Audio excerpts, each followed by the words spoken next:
Aroma T വിയുടെ എല്ലാ മാന്യ ശ്രോതാക്കൾക്കും വേഗം വരുന്ന കർത്താവായ യേശു ക്രിസ്തുവിന്റെ ധന്യതിരുനാമത്തിൽ വന്ദനത്തെയും സ്വാഗതത്തെയും അറിയിക്കുന്നു. അനുഗ്രഹീതവും മനോഹരവുമായ നല്ല നിമിഷങ്ങൾക്കായി നല്ല ദിവസത്തിനായി ഞാൻ കർത്താവിന് സ്തോത്രം ചെയ്യുന്നു. ഇന്ന് നമ്മൾ ക്ഷണം സ്വീകരിച്ച് നമ്മോടൊപ്പം ജോയിൻ ചെയ്തിരിക്കുന്നത് വയനാട്ടിൽ നിന്നും കർത്താവിന്റെ ദാസൻ പാസ്റ്റർ മത്തായി കുഞ്ഞു പാസ്റ്ററാണ്. അനുഗ്രഹീത ഗായകനും കർത്താവിന് വേണ്ടി ഈ കാലയളവിൽ ദൈവശക്തമായി ഉപയോഗിച്ചുകൊണ്ടിരിക്കുന്ന ദൈവദാസന്റെ ജീവിതാനുഭവം നമുക്കെവർക്കും ശ്രദ്ധയോടെ പ്രാർത്ഥനയോടെ സ്കിപ്പ് ചെയ്യാതെ അവസാനം വരെ കാണുകയും കേൾക്കുകയും ചെയ്യാം. നിങ്ങൾ ആവർത്തിച്ച് ഈ സാക്ഷ്യം കേൾക്കുമെന്ന്, കാരണം അത്രയേറെ ഹൃദയസ്പർശിയായ സംഭവബഹുലമായ ഒരുപാട് അനുഭവങ്ങൾ പ്രിയ കർത്താവിന്റെ ദാസൻ നമ്മോടൊപ്പം പങ്കുവയ്ക്കുന്നു. ഈ സാക്ഷ്യം ശ്രദ്ധയോടെ നമുക്കെല്ലാവർക്കും കേട്ട് ദൈവനാമം അതിലൂടെ മഹിമപ്പെടുവാൻ ഈ ദൈവദാസനെയും കുടുംബത്തെ ഓർത്ത് പ്രാർത്ഥിക്കാം. കർത്താവ് നമ്മെ എല്ലാവരെയും അനുഗ്രഹിക്കട്ടെ, സഹായിക്കട്ടെ. അതുപോലെ തന്നെ നിങ്ങളുടെ വിലയേറിയ അഭിപ്രായങ്ങളും നിർദ്ദേശങ്ങളും കമന്റ് ബോക്സിൽ രേഖപ്പെടുത്താൻ മറക്കരുത്. നിങ്ങൾക്കൊരു പ്രാർത്ഥനാ വിഷയമുണ്ട് ഞങ്ങളുമായി പങ്കുവയ്ക്കാൻ നിങ്ങൾ ആഗ്രഹിക്കുന്നുവെങ്കിൽ, അഥവാ കൂടുതൽ കാര്യങ്ങൾ അറിയാൻ ആഗ്രഹിക്കുന്നുവെങ്കിൽ, സ്ക്രീനിൽ കാണുന്ന വാട്സപ്പ് നമ്പറിൽ ഞങ്ങളെ അറിയിച്ചാൽ ഞങ്ങൾ നിങ്ങൾക്ക് പ്രാർത്ഥിക്കുകയും മറുപടി തരികയും ചെയ്യുന്നതായിരിക്കും. അതുപോലെ തന്നെ സാക്ഷ്യം പറഞ്ഞ പ്രിയപ്പെട്ടവരോടൊപ്പം എല്ലാ തിങ്കളാഴ്ചയും രാത്രി 8:30 മണി മുതൽ ഓൺലൈനിലൂടെ നടക്കുന്ന പ്രാർത്ഥനാ കൂട്ടായ്മയിൽ നിങ്ങൾക്ക് പങ്കെടുക്കാവുന്നതാണ്. കർത്താവിന്റെ വിലപ്പെട്ട ദാസൻ പാസ്റ്റർ മത്തായി കുഞ്ഞ് അവറുകളെ തികഞ്ഞ സ്നേഹത്തോടും ആദരവോടുകൂടി അരോമ ടി വി പ്രേക്ഷകരോടൊപ്പം സമയം ചിലവഴിക്കുന്നതിനായിട്ട് ക്ഷണിച്ചോളൂ. കർത്താവിൻ്റെ അതിപരിശുദ്ധമായ നാമം മഹത്വപ്പെടട്ടെ. ഈ നല്ല സമയത്തെ ഓർത്ത് ഞാൻ കർത്താവിനെ വീണ്ടും സ്തുതിക്കുകയാണ്. പ്രത്യേകിച്ച് ആരോമ ടി വിയിലൂടെ ഇന്ന് എൻ്റെ അനുഭവസാക്ഷ്യം പങ്കുവെക്കുവാൻ ലഭിച്ചതായ ഈ നല്ല സമയത്തിനായി ഞാൻ കർത്താവിനെ വീണ്ടും സ്തുതിക്കുന്നു. എന്നെ ഈ ശുശ്രൂഷയിലേക്ക് ക്ഷണിച്ചതായ കർത്താവിൻ്റെ ദാസൻ പാസ്റ്റർ ഡാനിയേൽ ജോൺ അവർക്കുള്ള നന്ദിയെ ഈ തരുണത്തിൽ ഞാൻ അറിയിക്കുകയും ചെയ്യുകയാണ്. എൻ്റെ ജീവിത അനുഭവത്തോടുള്ള ബന്ധത്തിൽ രണ്ട് വാക്യം മാത്രം വായിച്ച് ഞാൻ എൻ്റെ അനുഭവ സാക്ഷ്യത്തിലേക്ക് കടക്കുവാനാണ് ആഗ്രഹിക്കുന്നത്. ഫിലോമോൻ്റെ ലേഖനം 11-ാമത്തെ വാക്യം, അവൻ മുമ്പേ നിനക്ക് പ്രയോജനമില്ലാത്തവനായിരുന്നു, ഇപ്പോൾ നിനക്കും എനിക്കും നല്ല പ്രയോജനമുള്ളവൻ തന്നെ. അതുപോലെ ഇരിമയ പ്രവചനം 18-ാം അധ്യായം 4-ാമത്തെ വാക്യം ഇങ്ങനെ വായിക്കുന്നു, കുശവൻ കളിമണ്ണ് കൊണ്ടുണ്ടാക്കിയ പാത്രം അവൻ്റെ കയ്യിൽ ചീത്തയായിപ്പോയി, എന്നാൽ കുശവൻ അതിനെ തനിക്ക് തോന്നിയതുപോലെ മറ്റൊരു പാത്രമാക്കി തീർത്തു. ഇതെൻ്റെ ജീവിതത്തിലെ അനുഭവമാണ്. ഞാൻ ജനിച്ചു വളർന്നത് വയനാട് ജില്ലയിൽ പുൽപ്പള്ളി എന്ന് പറയുന്ന സ്ഥലത്താണ്. എൻ്റെ പിതാവ് മരിച്ചിട്ട് ചില വർഷങ്ങളായി.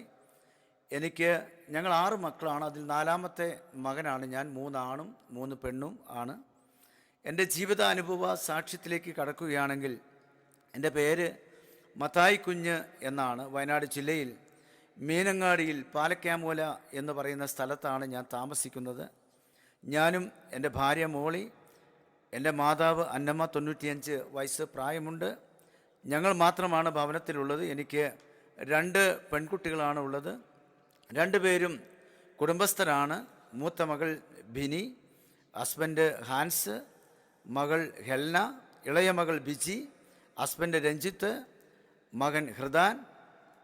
മൂത്ത മകൻ കുടുംബമായി അബുദാബിയിൽ മകളോട് ഒരുമിച്ച് ജോലിയുടെ ബന്ധത്തിലായിരിക്കുന്നു. ഇളയ മകൾ വയനാട്ടിലായിരിക്കുന്നു. ഇതാണ് എൻ്റെ കുടുംബ പശ്ചാത്തലം. ഞാൻ ജനിച്ചു വളർന്ന വയനാട് ജില്ലയിൽ പുൽപ്പള്ളി എന്ന് പറയുന്ന സ്ഥലത്താണ്. ഒരു പാരമ്പര്യ യാക്കോബായ ക്രിസ്തീയ കുടുംബത്തിലാണ് ഞാൻ ജനിച്ചതും വളർന്നതും. ഞങ്ങൾ 6 മക്കളിൽ 3 ആണും 3 പെണ്ണുമാണ്. അതിൽ 4-ാമത്തെ മകനാണ് ഞാൻ. എൻ്റെ മാതാപിതാക്കൾ കൃഷിപ്പണിയെടുത്ത് ജീവിച്ച നല്ല ഒരു കർഷക കുടുംബത്തിലാണ് ഞാൻ ജനിച്ചത്. നല്ല കഠിന അധ്വാനികളായിരുന്നു എൻ്റെ പിതാവും മാതാവും. 6 മക്കളെയും വളരെ അച്ചടക്കത്തോടെയാണ് മാതാപിതാക്കൾ വളർത്തിയത്. പ്രത്യേകിച്ച് എൻ്റെ പിതാവിനോട് ബന്ധത്തിൽ പറയുകയാണെങ്കിൽ, പിതാവ് ഞങ്ങളുടെ പാരമ്പര്യ സഭയായിരിക്കുന്ന യാക്കോബായ സഭയിൽ ആയിരുന്ന സമയം പള്ളിയിലെ എല്ലാ കാര്യങ്ങൾക്കും മുൻപന്തിയിൽ നിൽക്കുകയും പള്ളിയിലെ എല്ലാ ആത്മീക പ്രസ്ഥാനങ്ങൾക്ക് നേതൃത്വം കൊടുക്കുകയും ഒക്കെ ചെയ്ത ഒരാളായിരുന്നു എൻ്റെ പിതാവ്. എന്നാൽ ആത്മീയ കാര്യത്തിലെ ഏറ്റവും മുൻപന്തിയിൽ നിൽക്കുമ്പോഴും വീട്ടിൽ സമാധാനം എന്ന് ഞങ്ങൾ അറിഞ്ഞിട്ടില്ല. വളരെ മദ്യപാനത്തിനടിമയായ എൻ്റെ പിതാവ് ഓരോ ദിവസവും വൈകുന്നേര സമയമാകുമ്പോൾ ഞങ്ങൾ കണ്ടു വളർന്നിരിക്കുന്നത് വീട്ടിലെന്നും ബഹളവും തല്ലും പിടിയും ഒച്ചപ്പാടും അനാവശ്യ വാക്കുകളും ഒക്കെ കേട്ടാണ് ഞങ്ങൾ മക്കൾ വളർന്നു വന്നത്. എൻ്റെ ബാല്യകാലം എന്ന് പറയുന്നത് ഞങ്ങൾ താമസിക്കുന്ന ഭവനത്തിൽ നിന്ന് ഏകദേശം 6 കിലോമീറ്റർ ദൂരത്തിലാണ് ഞാൻ പഠിച്ചതായ സ്കൂള് രാവിലെ 6 കിലോമീറ്റർ നടക്കണം, വൈകുന്നേരം 6 കിലോമീറ്റർ തിരിച്ച് നടക്കണം. അങ്ങനെ 12 കിലോമീറ്റർ നടന്നാണ് എൻ്റെ വിദ്യാഭ്യാസം ജീവിതം 10ാം ക്ലാസ് വരെ ഞാൻ പഠിച്ചത്. ഞാൻ പഠിക്കാൻ വളരെ മോശമായിരുന്നു. എങ്ങനെയൊക്കെയോ 10ാം ക്ലാസ് വരെ ചെന്നു. പലപ്പോഴും എൻ്റെ അധ്യാപകർ എന്നെ നോക്കി പറഞ്ഞിട്ടുണ്ട്, ഈ മണ്ടനായ ഒരു മകനാണല്ലോ എന്നെല്ലാം പലപ്പോഴും എന്നെ നോക്കി അധ്യാപകർ പറഞ്ഞിട്ടുണ്ട്. അത്രയേറെ മോശമായിരുന്നു പഠിക്കുവാൻ. പക്ഷേ എങ്ങനെയൊക്കെയോ ഞാൻ 10ാം ക്ലാസ് വരെ പഠിച്ചു. 10ാം ക്ലാസ്സിൽ ഫെയിലാകുകയും ഒക്കെ ചെയ്തു.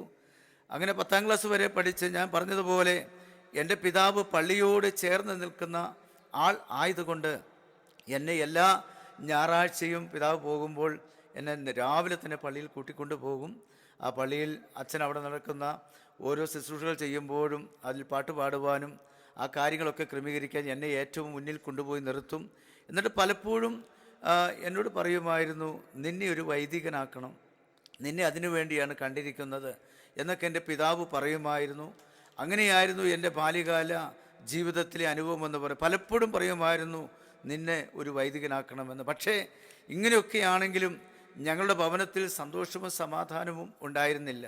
കാരണം ഞാൻ ആദ്യം പറഞ്ഞതുപോലെ നല്ലതുപോലെ മദ്യപിക്കുന്ന എൻ്റെ പിതാവ് എന്നും വൈകുന്നേര സമയങ്ങളിൽ ഭവനത്തിൽ അടിയും ബഹളവും ഒക്കെയായി മുന്നോട്ട് പോവുകയാണ്. വലിയ പ്രയാസത്തിലൂടെ കടന്നുപോയ എൻ്റെ ബാല്യകാലം ഞാൻ ഇന്നും ഓർക്കുകയാണ്. ഞാനത് നല്ലതുപോലെ ഓർക്കുന്നു. മദ്യത്തിനടിമയായി എൻ്റെ പിതാവ് ഒരിക്കൽ ആത്മഹത്യ ചെയ്യുകയാണ് ചെയ്തത്. എന്നെ കേൾക്കുന്ന പ്രിയപ്പെട്ടവരെ, 10ാം ക്ലാസ് വരെ പഠിച്ചു കഴിഞ്ഞ് ഞാൻ പറഞ്ഞു, ഇനി ഞാൻ പഠിക്കുന്നില്ല. അന്ന് പിതാവുള്ള സമയമാണ്. പിതാവ് എന്നോട് ചോദിച്ചു, എന്താണ് നിൻ്റെ ഉദ്ദേശം? ഞാൻ പറഞ്ഞു, എനിക്ക് പഠിക്കുവാൻ താല്പര്യമില്ല. പിന്നെ നീ എന്തിനു പോകുന്നു? ഞാനൊരു സ്വയം തൊഴിൽ കണ്ടെത്തുന്നു. എന്താണ്? ഞാൻ പറഞ്ഞു, എനിക്ക് തയ്യൽ പഠിക്കണം. അങ്ങനെ തയ്യൽ പഠിക്കുവാനുള്ള ഒരാഗ്രഹം എൻ്റെ ഉള്ളിൽ വന്നതുകൊണ്ട് ഞാൻ അതിനു വേണ്ടിയുള്ള പരിശ്രമമായിരുന്നു പിന്നീടുള്ള നാളുകൾ. അതിന് കാരണമുണ്ട്. അന്നത്തെ കാലത്ത് ഞാൻ ഓർക്കുന്നു, ഒരു പാൻസ് ധരിക്കുക എന്ന് പറഞ്ഞാൽ വലിയ സമ്പത്തുള്ള ഭവനത്തിലുള്ള കുഞ്ഞുങ്ങൾ മാത്രമേ പാൻറ് ധരിക്കുവാറുള്ളൂ. സാധാരണ കുടുംബത്തിൽപ്പെട്ടവരാരും പാൻറ് ധരിക്കാറില്ല. കാരണം അതിനുള്ള കഴിവൊന്നും അവർക്കില്ല. ഞാൻ എന്നും ഓർക്കുന്നു, അന്ന് എനിക്കൊരു പാൻറ് ആരോ ദാനമായി നൽകി, ഗിഫ്റ്റായി നൽകി. പക്ഷേ അതൊന്ന് ധരിക്കുവാൻ വേണ്ടി ശ്രമിച്ചപ്പോൾ എന്നെപ്പോലെ 3 ആൾക്ക് അതിൽ കയറുവാനുള്ള വലിപ്പമുണ്ട്. അങ്ങനെ ആഗ്രഹത്തോടെ ഞാൻ ആ പാൻറ് എങ്ങനെയെങ്കിലും ഒന്ന് ഇടണമെന്നുള്ള ആഗ്രഹത്തോടെ ഞങ്ങൾ അടുത്തുള്ള ഒരു ടൈലറെടുത്ത് ഞാൻ ഈ പാൻറ് പൊതിഞ്ഞുകൊണ്ട് അവിടെ നിൽക്കുകയാണ്. അദ്ദേഹം അത് മേടിക്കുന്നില്ല. എന്നോട് പറഞ്ഞു, നീ ഒരു കാര്യം ചെയ്യണം, എൻ്റെ ഷോപ്പിലേക്ക് കൊണ്ടുവരണം. രാവിലെ അദ്ദേഹം ഷോപ്പിലേക്ക് പോകുന്നത് നോക്കി ഞാൻ തൊട്ടടുത്ത വയലിലൂടെയാണ് നടന്നു പോകുന്നത്. ഞാനങ്ങനെ നോക്കി നിൽക്കും. അദ്ദേഹം പോയി, അദ്ദേഹത്തിൻ്റെ കൂടെ ഞാൻ ഈ പാൻറ്റിന് പൊതിയുമായി ചെന്നു. അദ്ദേഹത്തിൻ്റെ ഷോപ്പിൽ ഞാൻ ചെന്നു. ഷോപ്പ് തുറന്നു. ഞാൻ ആ ഷോപ്പിൻ്റെ മുന്നിൽ ഈ പൊതിയും പിടിച്ച് നിൽക്കുകയാണ്. അദ്ദേഹം ഉച്ചവരെയായിട്ടും എൻ്റെ കയ്യിൽ നിന്ന് ആ പൊതി വാങ്ങുന്നില്ല. ഉച്ച കഴിഞ്ഞപ്പോൾ അദ്ദേഹം ആ പൊതി വാങ്ങിയ ഒരു അളവെല്ലാം എടുത്ത് എന്നോട് പറഞ്ഞു, നീ പോയിക്കൊള്ളാൻ പറഞ്ഞു. ഞാൻ വിചാരിച്ചു വൈകുന്നേരമോ അല്ലെങ്കിൽ പിറ്റേ ദിവസമോ എനിക്ക് ഇടുവാൻ തക്കവണ്ണം പാകമാക്കി ആ പാൻറ് തരുമെന്ന് വിചാരിച്ചു. പക്ഷേ 1 മാസം കഴിഞ്ഞു, 2 മാസം കഴിഞ്ഞു, എനിക്കത് ലഭിക്കാതെ വന്നു. വളരെ ഭാരം തോന്നി. ഭാരം തോന്നുക മാത്രമല്ല, എൻ്റെ ഉള്ളിലൊരു വാശി വന്നു. കാരണം എങ്ങനെയെങ്കിലും തയ്യൽ പഠിച്ച് ആ പാൻറ് എനിക്ക് ധരിക്കണം. ഞാൻ അതിനുവേണ്ടി ഉത്സാഹിച്ച് തയ്യൽ പഠിച്ച് ആ പാൻറ് സ്വന്തമായി എൻ്റെ അളവിൽ പാകപ്പെടുത്തി ഇട്ട മനുഷ്യനാണ് ഞാൻ. ഒരു കാര്യം തീരുമാനിച്ചാൽ അത് ചെയ്യണമെന്നുള്ളൊരു വാശി ചെറുപ്പത്തിലെ എൻ്റെ ജീവിതത്തിൽ ഉണ്ടായിരുന്നു. അങ്ങനെ പഠനമെല്ലാം നിർത്തി തയ്യൽ പഠിക്കുവാൻ തുടങ്ങി. ചില വർഷങ്ങൾ ഞാൻ തയ്യൽ പഠിച്ചു. പിന്നീട് സ്വന്തമായി ടൈലറിങ് ജോലി എടുക്കുവാൻ തക്കവണ്ണം തുടങ്ങി. അങ്ങനെയാണ് മീനങ്ങാടി ദേശത്ത് കടന്നു വന്ന് സ്വന്തമായി ഒരു ടൈലറിങ് സ്ഥാപനം ഞാൻ ആരംഭിക്കുവാൻ തുടങ്ങിയത്. അന്നത്തെ കാലത്ത് ഞാൻ ഓർക്കുന്നു, ഏകദേശം ഒരു 4ഓളം തൊഴിലാളികൾ എൻ്റെ കീഴിലുണ്ടായിരുന്നു. നല്ലതുപോലെ വർക്ക് ചെയ്യുന്നൊരു ഷോപ്പാണ്. നല്ല വർക്ക് എനിക്കുണ്ട്. ഞാൻ ലേഡീസ് വർക്ക്, ജെൻസ് വർക്ക് എല്ലാം എടുക്കുമായിരുന്നു. ദൂരദേശങ്ങളിൽ നിന്ന് പോലും ആളുകൾ എനിക്ക് ഈ തയ്യൽ ജോലിക്ക് വേണ്ടിയുള്ള കാര്യങ്ങൾ കൊണ്ടുവന്ന് തരുമായിരുന്നു. അങ്ങനെ മുന്നോട്ട് പോയ ഒരു കാലമുണ്ട്. ഇന്ന് ഞാൻ ഓർക്കുകയാണ്, അന്നൊരു ഷർട്ട് തയ്ച്ച് കൊടുത്താൽ 18 രൂപയാണ് കൂലിയായി കിട്ടുന്നത്. അത് മാത്രമേ ഉള്ളൂ. പിന്നീട് ഞാൻ ഓർക്കുന്നു, 1 വർഷം കൂടി കഴിഞ്ഞപ്പോൾ എൻ്റെ വിവാഹം നടന്നു. അതെൻ്റെ ഇഷ്ടപ്രകാരം, എൻ്റെ ആഗ്രഹപ്രകാരം ഞാൻ തിരഞ്ഞെടുത്ത രീതിയിലായിരുന്നു എൻ്റെ വിവാഹം. അതിൻ്റേതായ വലിയ പ്രയാസങ്ങൾ, പ്രശ്നങ്ങൾ എൻ്റെ ജീവിതത്തിൽ കടന്നു വന്നു.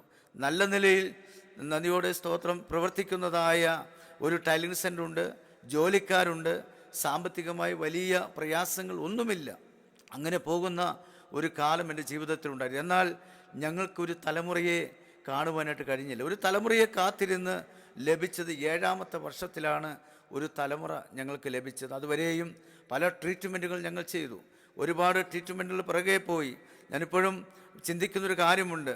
ഭാര്യ അനേക ആളുകളോട് പ്രാർത്ഥിക്കുവാൻ പറയും. അതുമാത്രമല്ല, ആചാരങ്ങൾ, അനുഷ്ഠാനങ്ങൾ, മന്ത്രവാദങ്ങൾ, അങ്ങനെയുള്ളതായ ഒരുപാട് കാര്യങ്ങൾ എൻ്റെ ഭാര്യ ചെയ്തിട്ടുണ്ട്. മറ്റൊന്നിനും വേണ്ടിയല്ല, ഒരു തലമുറയ്ക്ക് വേണ്ടി ആഗ്രഹിച്ച് അങ്ങനെ ലോകത്തിൻ്റെ ഇഷ്ടങ്ങൾ എല്ലാം ചെയ്ത്, ആചാരങ്ങളും അനുഷ്ഠാനങ്ങളും എല്ലാം ചെയ്തത് ഞാൻ ഓർക്കുകയാണ്. ഒരിക്കൽ എൻ്റെ ഭാര്യ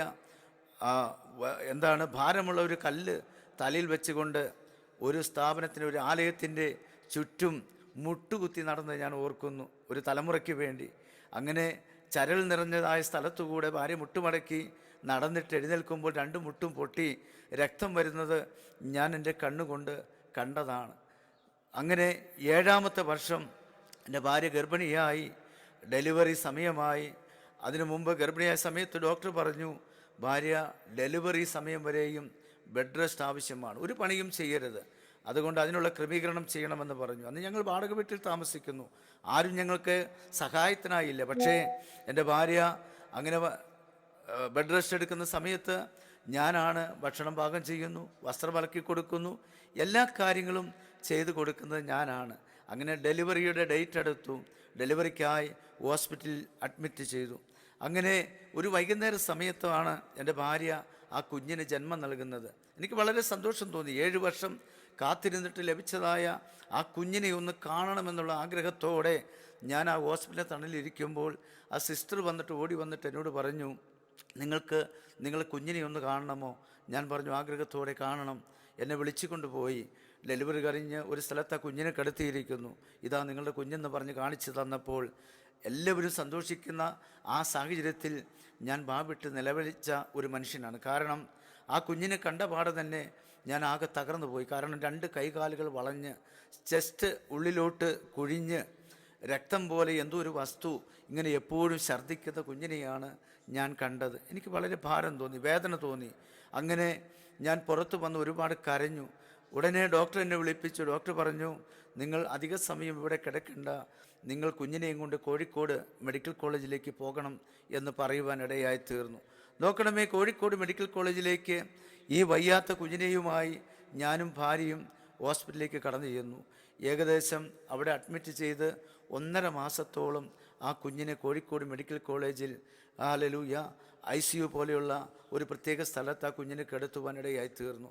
ഞാൻ പുറത്ത് വരാന്തയിൽ പേപ്പറെല്ലാം വിരിച്ച് ഈ 1.5 മാസക്കാലം അവിടെയാണ് ഞാനും കഴിച്ചു കൂട്ടി. 1.5 മാസം കുഞ്ഞവിടെ കിടന്നു.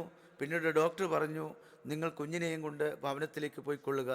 ഈ കുഞ്ഞിന് വേണ്ടുന്ന ട്രീറ്റ്മെൻറ്റുകൾ ഇവിടെ ചെയ്യുവാനായിട്ട് ഇപ്പോൾ സാധിക്കത്തില്ല. കാരണം ഓരോ മണിക്കൂർ ഇടവിട്ട് കുഞ്ഞിൻ്റെ അസ്ഥികൾ പൊട്ടുന്നു എന്ന് ഡോക്ടർ പറയുവാൻ തക്കോണം ഇടയായി തീർന്നു. അങ്ങനെ 1.5 മാസം കഴിഞ്ഞു. ഈ കുഞ്ഞിന് ഒരു ട്രീറ്റ്മെൻറ്റും ചെയ്യാതെ ഞാനും ഭാര്യയും ഈ കുഞ്ഞിനെയുമായി വയനാട് ദേശത്തേക്ക് കടന്നു വരികയാണ് ഉണ്ടായത്. പ്രിയപ്പെട്ടവർ, നിങ്ങൾക്ക് കേൾക്കണമോ? ആ കുഞ്ഞ് വളരെ ഭാരത്തോടെയൊക്കെയായിരുന്നു. കാണുമ്പോൾ വേദനയാണ്, പ്രയാസമാണ്. അങ്ങനെ ഇരിക്കുമ്പോൾ ഞങ്ങൾ താമസിക്കുന്ന വീടിനടുത്ത് ഒരു ആയുർവേദ വൈദ്യനുണ്ട്. അദ്ദേഹം പറഞ്ഞു, ആ കുഞ്ഞിനെ ഇങ്ങോട്ട് കൊണ്ടുവരാൻ ഞാൻ ട്രീറ്റ്മെൻറ്റ് ചെയ്യാം. അങ്ങനെ അദ്ദേഹത്തിൻ്റെ ട്രീറ്റ്മെൻറ്റ് മൂലം ആ കുഞ്ഞ് അല്പമായി ശരീരം പുഷ്ടി വെക്കുവാൻ തുടങ്ങി, ചിരിക്കുവാൻ തുടങ്ങി, കളിക്കുവാൻ തുടങ്ങി. ഏകദേശം 1 വയസ്സ് പ്രായമായി. 1 വയസ്സ് പ്രായമായ കുഞ്ഞിന് ഒരു ദിവസം പെട്ടെന്ന് ഒരു ശ്വാസതടസ്സം പോലെ വന്നു. പെട്ടെന്ന് ഞങ്ങൾ ഹോസ്പിറ്റലിൽ കൊണ്ടുപോയി. ബത്തേരി ടൗണിലേക്ക്, അവിടെയുള്ള ഹോസ്പിറ്റലിലേക്കാണ് കൊണ്ടുപോയത്. ഞങ്ങളുടെ ഭവനത്തിൽ നിന്ന് ഏകദേശം 12 കിലോമീറ്ററോളം ദൂരമുണ്ട്. ആ സ്ഥലത്തേക്ക് ഒരു ഓട്ടോ വിളിച്ച് ഹോസ്പിറ്റലിലേക്ക് ഡോക്ടറുടെ അടുത്തേക്ക് കൊണ്ടുപോയി. എന്നാൽ ഡോക്ടർ ചികിത്സയെല്ലാം ചെയ്തേച്ച് പറഞ്ഞു, നിങ്ങൾ എത്രയും പെട്ടെന്ന് മെഡിക്കൽ കോളേജിലേക്ക് കൊണ്ടുപോകണം, അതുകൊണ്ട് നിങ്ങൾ കുഞ്ഞിനെയും കൊണ്ട് നേരെ മെഡിക്കൽ കോളേജിലേക്ക് പോകുക. അതേ ഓട്ടോറിക്ഷയിൽ ആ കുഞ്ഞിനെയും കയറ്റി ഭാര്യയെയും കയറ്റി ഭവനത്തിലേക്ക് വരുന്ന സമയം ഞാനിപ്പോഴും നല്ലതുപോലെ ഓർക്കുന്നൊരു കാര്യമുണ്ട്. ഏകദേശം ഒരു 6 കിലോമീറ്റർ പിന്നിട്ടപ്പോൾ ആ കുഞ്ഞെൻ്റെ കയ്യിലിരുന്ന് മരിച്ചു. എൻ്റെ അടുത്ത് ഭാര്യ ഇരിപ്പുണ്ട്. പക്ഷേ ഞാൻ ഭാര്യയോട് കുഞ്ഞ് മരിച്ച കാര്യം പറഞ്ഞില്ല. അങ്ങനെ ആ ഓട്ടോറിക്ഷയിൽ വരുന്ന വഴിക്ക് ഒരു സ്ഥലത്ത് ഭാര്യയെ ഇറക്കി നിർത്തിയേച്ച് പറഞ്ഞു, നമുക്ക് കുഞ്ഞിനെയും കൊണ്ട് ഹോസ്പിറ്റലിൽ പോകണം. ഇത്രയും ദൂരം യാത്ര ചെയ്യുവാൻ, ആ കുഞ്ഞിൻ്റെ ആരോഗ്യസ്ഥിതി എങ്ങനെയാണെന്ന് അറിയുവാൻ നമുക്ക് ഹോസ്പിറ്റലിൽ പോയി ഡോക്ടറെ കൊണ്ട് ഒന്ന് ചെക്ക് ചെയ്യിച്ചിട്ട് ഞാൻ ഉടനെ വരാം, നീ ഇവിടെ നിൽക്കുക എന്ന് പറഞ്ഞു. ഞാൻ മീനങ്ങാടി ഗവൺമെൻറ് ഹോസ്പിറ്റലിലേക്ക് കടന്നു ചെല്ലുമ്പോൾ ഈ മരിച്ച കുഞ്ഞിൻ്റെ മൃതദേഹവുമായി ആ ഹോസ്പിറ്റലിൽ ഡോക്ടർ ഇരിക്കുന്ന ആ മുൻനിരയിൽ ഒരുപാട് രോഗികളുണ്ട്. അവരുടെ ഇടയിലൂടെ തിക്കിത്തിരക്കി ഈ കുഞ്ഞിനെ ഡോക്ടറുടെ മുമ്പിലുള്ളതായിരിക്കുന്ന ആ മേശയിൽ കൊണ്ടുപോയി കുഞ്ഞിൻ്റെ മൃതദേഹം ഞാൻ കിടത്തി. ഡോക്ടർ ചോദിച്ചു, എന്താണ്? ഞാൻ പറഞ്ഞു, ഈ കുഞ്ഞിനെ മെഡിക്കൽ കോളേജിലേക്ക് കൊണ്ടുപോകുന്നു. കാരണം എന്താണെന്ന് അറിഞ്ഞുകൂടാ. ഇത്ര ദൂരം യാത്ര ചെയ്യുവാൻ തക്കവണ്ണം കുഞ്ഞിൻ്റെ ആരോഗ്യം എങ്ങനെയാണെന്ന് അറിയുവാൻ വേണ്ടിയാണ് ഞാൻ ഇങ്ങോട്ട് കൊണ്ടുവന്നത്. ഡോക്ടർ, ഈ കുഞ്ഞിനെ ഒന്ന് പരിശോധിച്ചിട്ട് കാര്യങ്ങൾ എന്നോട് വ്യക്തമാക്കണമെന്ന് പറയുവാനിടയായി. ഡോക്ടർ ആ കുഞ്ഞിനെ പരിശോധിച്ചു. ഉടനെ എൻ്റെ മുഖത്തേക്ക് നോക്കിയ ചുറ്റ ചോദ്യമാണ്, ഈ കുഞ്ഞ് നിങ്ങളുടെ ആരാണ്? ഞാൻ പറഞ്ഞു, ഇതെൻ്റെ കുഞ്ഞ് തന്നെയാണ്. ഡോക്ടറെ, എന്താണെങ്കിലും പറഞ്ഞുകൊള്ളുക, ഞാനത് എന്തും കേൾക്കുവാൻ തക്കവണ്ണം ഞാൻ തയ്യാറാണെന്ന് പറഞ്ഞു. ഉടനെ ഡോക്ടർ പറഞ്ഞു, ഏകദേശം 10 മിനിറ്റ് മുമ്പ് കുഞ്ഞ് മരിച്ചു എന്ന് പറഞ്ഞു. ആ കുഞ്ഞിൻ്റെ മൃതദേഹം എടുത്തുകൊണ്ട് അതേ വാഹനത്തിൽ കയറി ഞാൻ തിരിച്ചു വന്നു. വഴിയിൽ നിൽക്കുന്ന ഭാര്യയെ അതേ വാഹനത്തിൽ ഞാൻ കയറ്റി. ഞങ്ങൾ താമസിക്കുന്ന വാടക വീട്ടിൽ ഈ കുഞ്ഞിൻ്റെ മൃതദേഹവുമായി ഭാര്യയും കൂട്ടിക്കൊണ്ട് ഞാൻ ആ ഭവനത്തിൻ്റെ ഉള്ളിലേക്ക് കയറി ചെന്നു. ഞാൻ ആ ഭവനത്തിൽ ചെന്നു. ആ കുഞ്ഞിൻ്റെ മൃതദേഹം ഞങ്ങൾ ആ ഭവനത്തുള്ളതായ ആ കട്ടിൽ കിടത്തി ഒരു തുണി കൊണ്ട് മൂടി ഞാൻ വാവിട്ട് കരഞ്ഞു. ഞാൻ ഉറക്കെ കരയുന്നത് കേട്ടപ്പോഴാണ് എൻ്റെ ഭാര്യയ്ക്ക് കാര്യം മനസ്സിലായത്. എൻ്റെ ഭാര്യയും ഉറക്കെ കരഞ്ഞു. അപ്പോഴാണ് നാട്ടുകാർക്ക് കാര്യം മനസ്സിലായത്. എല്ലാവരും ഓടിക്കൂടി. എല്ലാവരും ആഗ്രഹത്തോടെ എന്താണ് സംഭവിച്ചെന്നുള്ള ആ വലിയ വെപ്രാളത്തോടെ ഓടി വന്ന് നോക്കുമ്പോൾ മരിച്ചു കിടക്കുന്ന കുഞ്ഞിൻ്റെ മൃതദേഹമാണ് അവിടെ കാണുവാനായിട്ട് കഴിഞ്ഞത്. ഞാൻ എന്തിനത് പറഞ്ഞെന്നറിയാമോ? ഒരു ദുശീലവുമില്ലാതെ നല്ല അച്ചടക്കത്തോടെ ഞങ്ങളുടെ പിതാവ് ഞങ്ങളെ വളർത്തി. എന്നാൽ ജീവിതത്തിൽ ഒരു പ്രയാസം വന്നപ്പോൾ, ജീവിതത്തിൽ ഒരു പ്രതിസന്ധി വന്നപ്പോൾ എൻ്റെ ജീവിതത്തിൽ സന്തോഷം നഷ്ടപ്പെട്ടു, എൻ്റെ ജീവിതത്തിൽ സമാധാനം നഷ്ടപ്പെട്ടു, എൻ്റെ ജീവിതത്തിൽ സ്വസ്ഥതയില്ലാത്ത അവസ്ഥയിലേക്ക് കടന്നുപോയി. ഓരോ ദിവസവും നിരാശയും ഓരോ ദിവസവും ദുഃഖങ്ങളുമായി മുന്നോട്ട് പോകുന്ന സാഹചര്യം എൻ്റെ ജീവിതത്തിൽ കടന്നു വന്നു. എന്നെ കേൾക്കുന്ന പ്രിയപ്പെട്ടവരെ, ആ കുഞ്ഞിൻ്റെ മരണം എൻ്റെ കൈകളിലിരുന്നായതുകൊണ്ട് എനിക്ക് എന്തെന്നില്ലാത്ത വേദന കടന്നു വന്നു.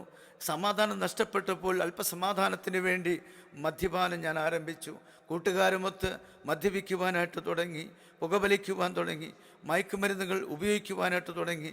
ഞാൻ ഇന്നും ഓർക്കുന്നു, ചില നാളുകൾ മുന്നോട്ട് പോയപ്പോൾ മദ്യത്തിനും മയക്കുമരുന്നിനും അടിമപ്പെട്ടവനായി ഞാൻ മാറിയത് നല്ലതുപോലെ ഞാൻ ഓർക്കുകയാണ്.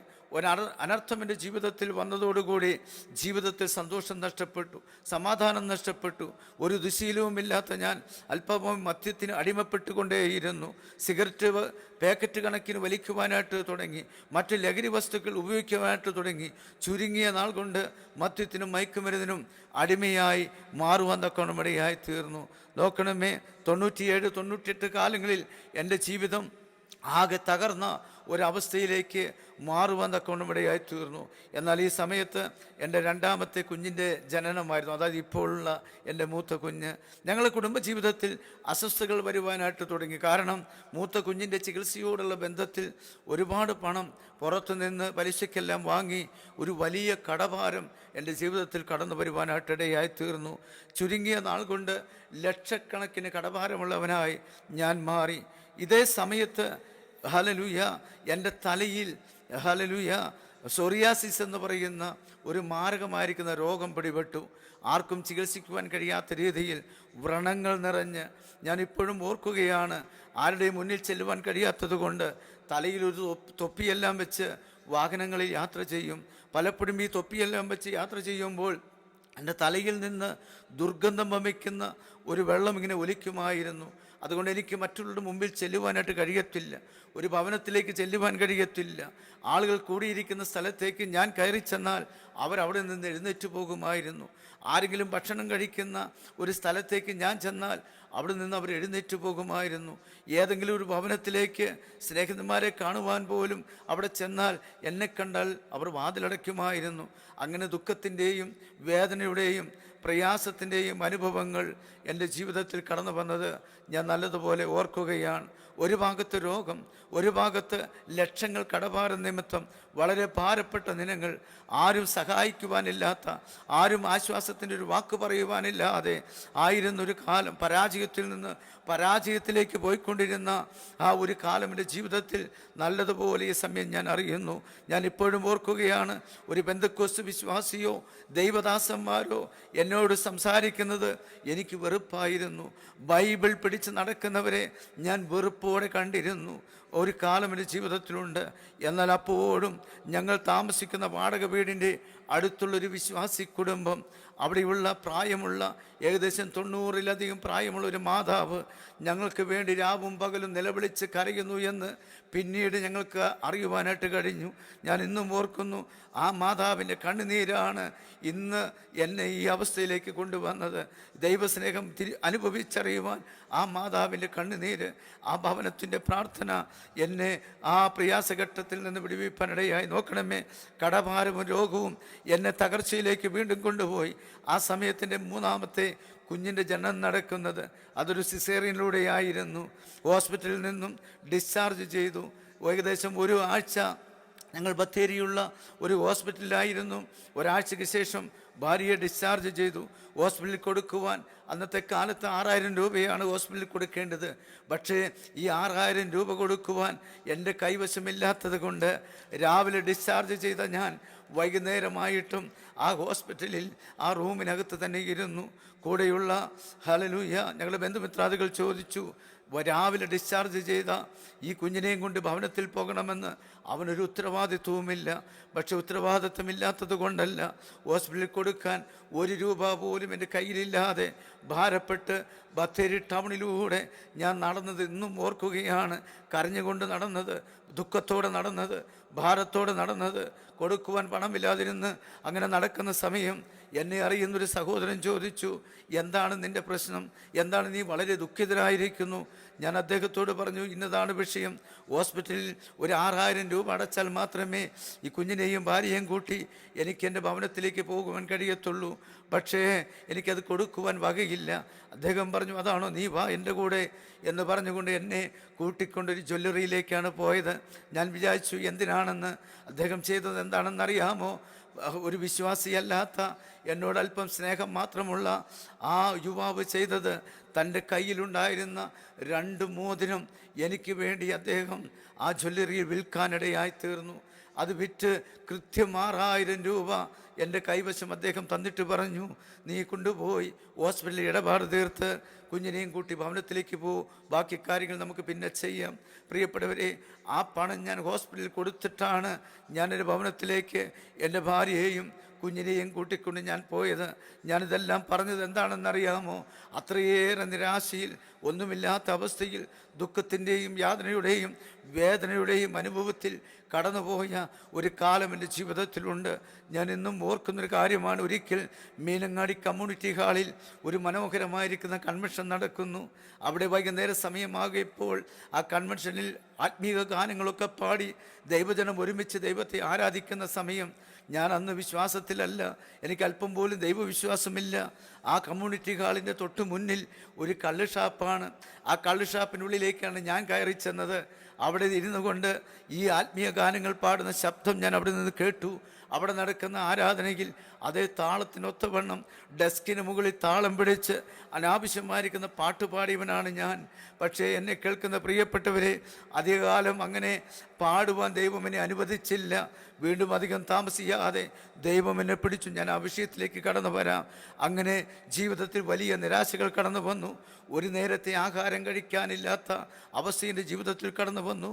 ഒരു നല്ല വസ്ത്രം ധരിക്കുവാൻ കൊതിച്ച നാളുകൾ എൻ്റെ ജീവിതത്തിൽ കടന്നു വരുന്നു. ഞാൻ ഇന്നും ഓർക്കുന്നു, ഇന്ന് എൻ്റെ മൂത്ത കുഞ്ഞ് ഇന്ന് രാവിലെ വിദേശത്തേക്ക് യാത്രയാക്കിയേച്ചാണ് ഞാൻ ഈ മീറ്റിങ്ങിൽ വന്നിരിക്കുന്നത്. ആ കുഞ്ഞ് 2 വയസ്സ് പ്രായമുള്ളപ്പോൾ ഒരു നേരത്തെ ആഹാരം വകയില്ലാതെ ഞങ്ങൾ വാടക വീട്ടിൽ കിടക്കുമ്പോൾ എൻ്റെ ഭാര്യ ഒരു പാത്രമെടുത്ത് തൊട്ടടുത്തുള്ള വീടുകളിൽ ചെന്നേച്ച് ഇങ്ങനെ പറഞ്ഞു, എൻ്റെ കുഞ്ഞിന് കൊടുക്കുവാൻ ഒരല്പം ആഹാരം തരാമോ?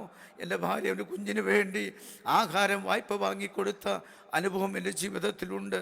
വാടക വീടിൻ്റെ മുറ്റത്ത് ഞാൻ ഇന്നും ഓർക്കുന്നു, അനേക കുഞ്ഞുങ്ങൾ അവിടെ കളിച്ച് നടക്കുമ്പോൾ അവരുടെ കയ്യിൽ ബിസ്ക്കറ്റ്, അങ്ങനെ ബേക്കറി, പല പലഹാരങ്ങൾ ഒക്കെയും അവ കുഞ്ഞുങ്ങളുടെ കൈവശമുണ്ട്. ഇത് കണ്ടിട്ട് എൻ്റെ കുഞ്ഞ് വാവിട്ട് കരയും. പക്ഷേ ഭാര്യ കുഞ്ഞുങ്ങൾ കളിക്കുന്നത് കാണുവാൻ വേണ്ടി മുൻവശത്തുള്ള ജനൽ തുറന്നിട്ട് അവിടെ ഒരു സോഫ കിടപ്പുണ്ട്, അതിന് മുകളിൽ എൻ്റെ കുഞ്ഞിനെ കയറ്റി അവിടെ നിർത്തുമെന്നൊരു ഭാര്യ പറയാറുണ്ട്. എന്തിനാണെന്നറിയാമോ? ആ കുഞ്ഞുങ്ങൾ കളിക്കുന്നതും അവരുടെ കയ്യിലുള്ള ബിസ്ക്കറ്റെല്ലാം കാണും എൻ്റെ കുഞ്ഞ് കരയുന്നതും എൻ്റെ ഭാര്യ അത് കണ്ട് ഏങ്ങലടിക്കുന്നതും ഒക്കെ പിന്നീടാണ് ഞാൻ അറിയുവാനിടയായിത്തീർന്നത്. അല്പസമയം കഴിയുമ്പോൾ ആ കുഞ്ഞുങ്ങളെല്ലാം അവരുടെ മാതാവിൻ്റെ അരികിലേക്ക്, അവരുടെ ഭവനത്തിലേക്ക് പോകുമ്പോൾ എൻ്റെ ഭാര്യ ചെയ്യുന്നൊരു കാര്യമുണ്ട്. എൻ്റെ ഭാര്യ വാതിൽ തുറന്ന് എൻ്റെ കുഞ്ഞിനെ പുറത്തേക്ക് വിടും. എന്തിനാണെന്നറിയാമോ? ആ കുഞ്ഞുങ്ങൾ കഴിച്ചതായ ബിസ്ക്കറ്റിൻ്റെ പൊട്ടും പൊടിയും ആ മുറ്റത്തെല്ലാം അങ്ങനെ വിതറിക്കിടപ്പുണ്ട്.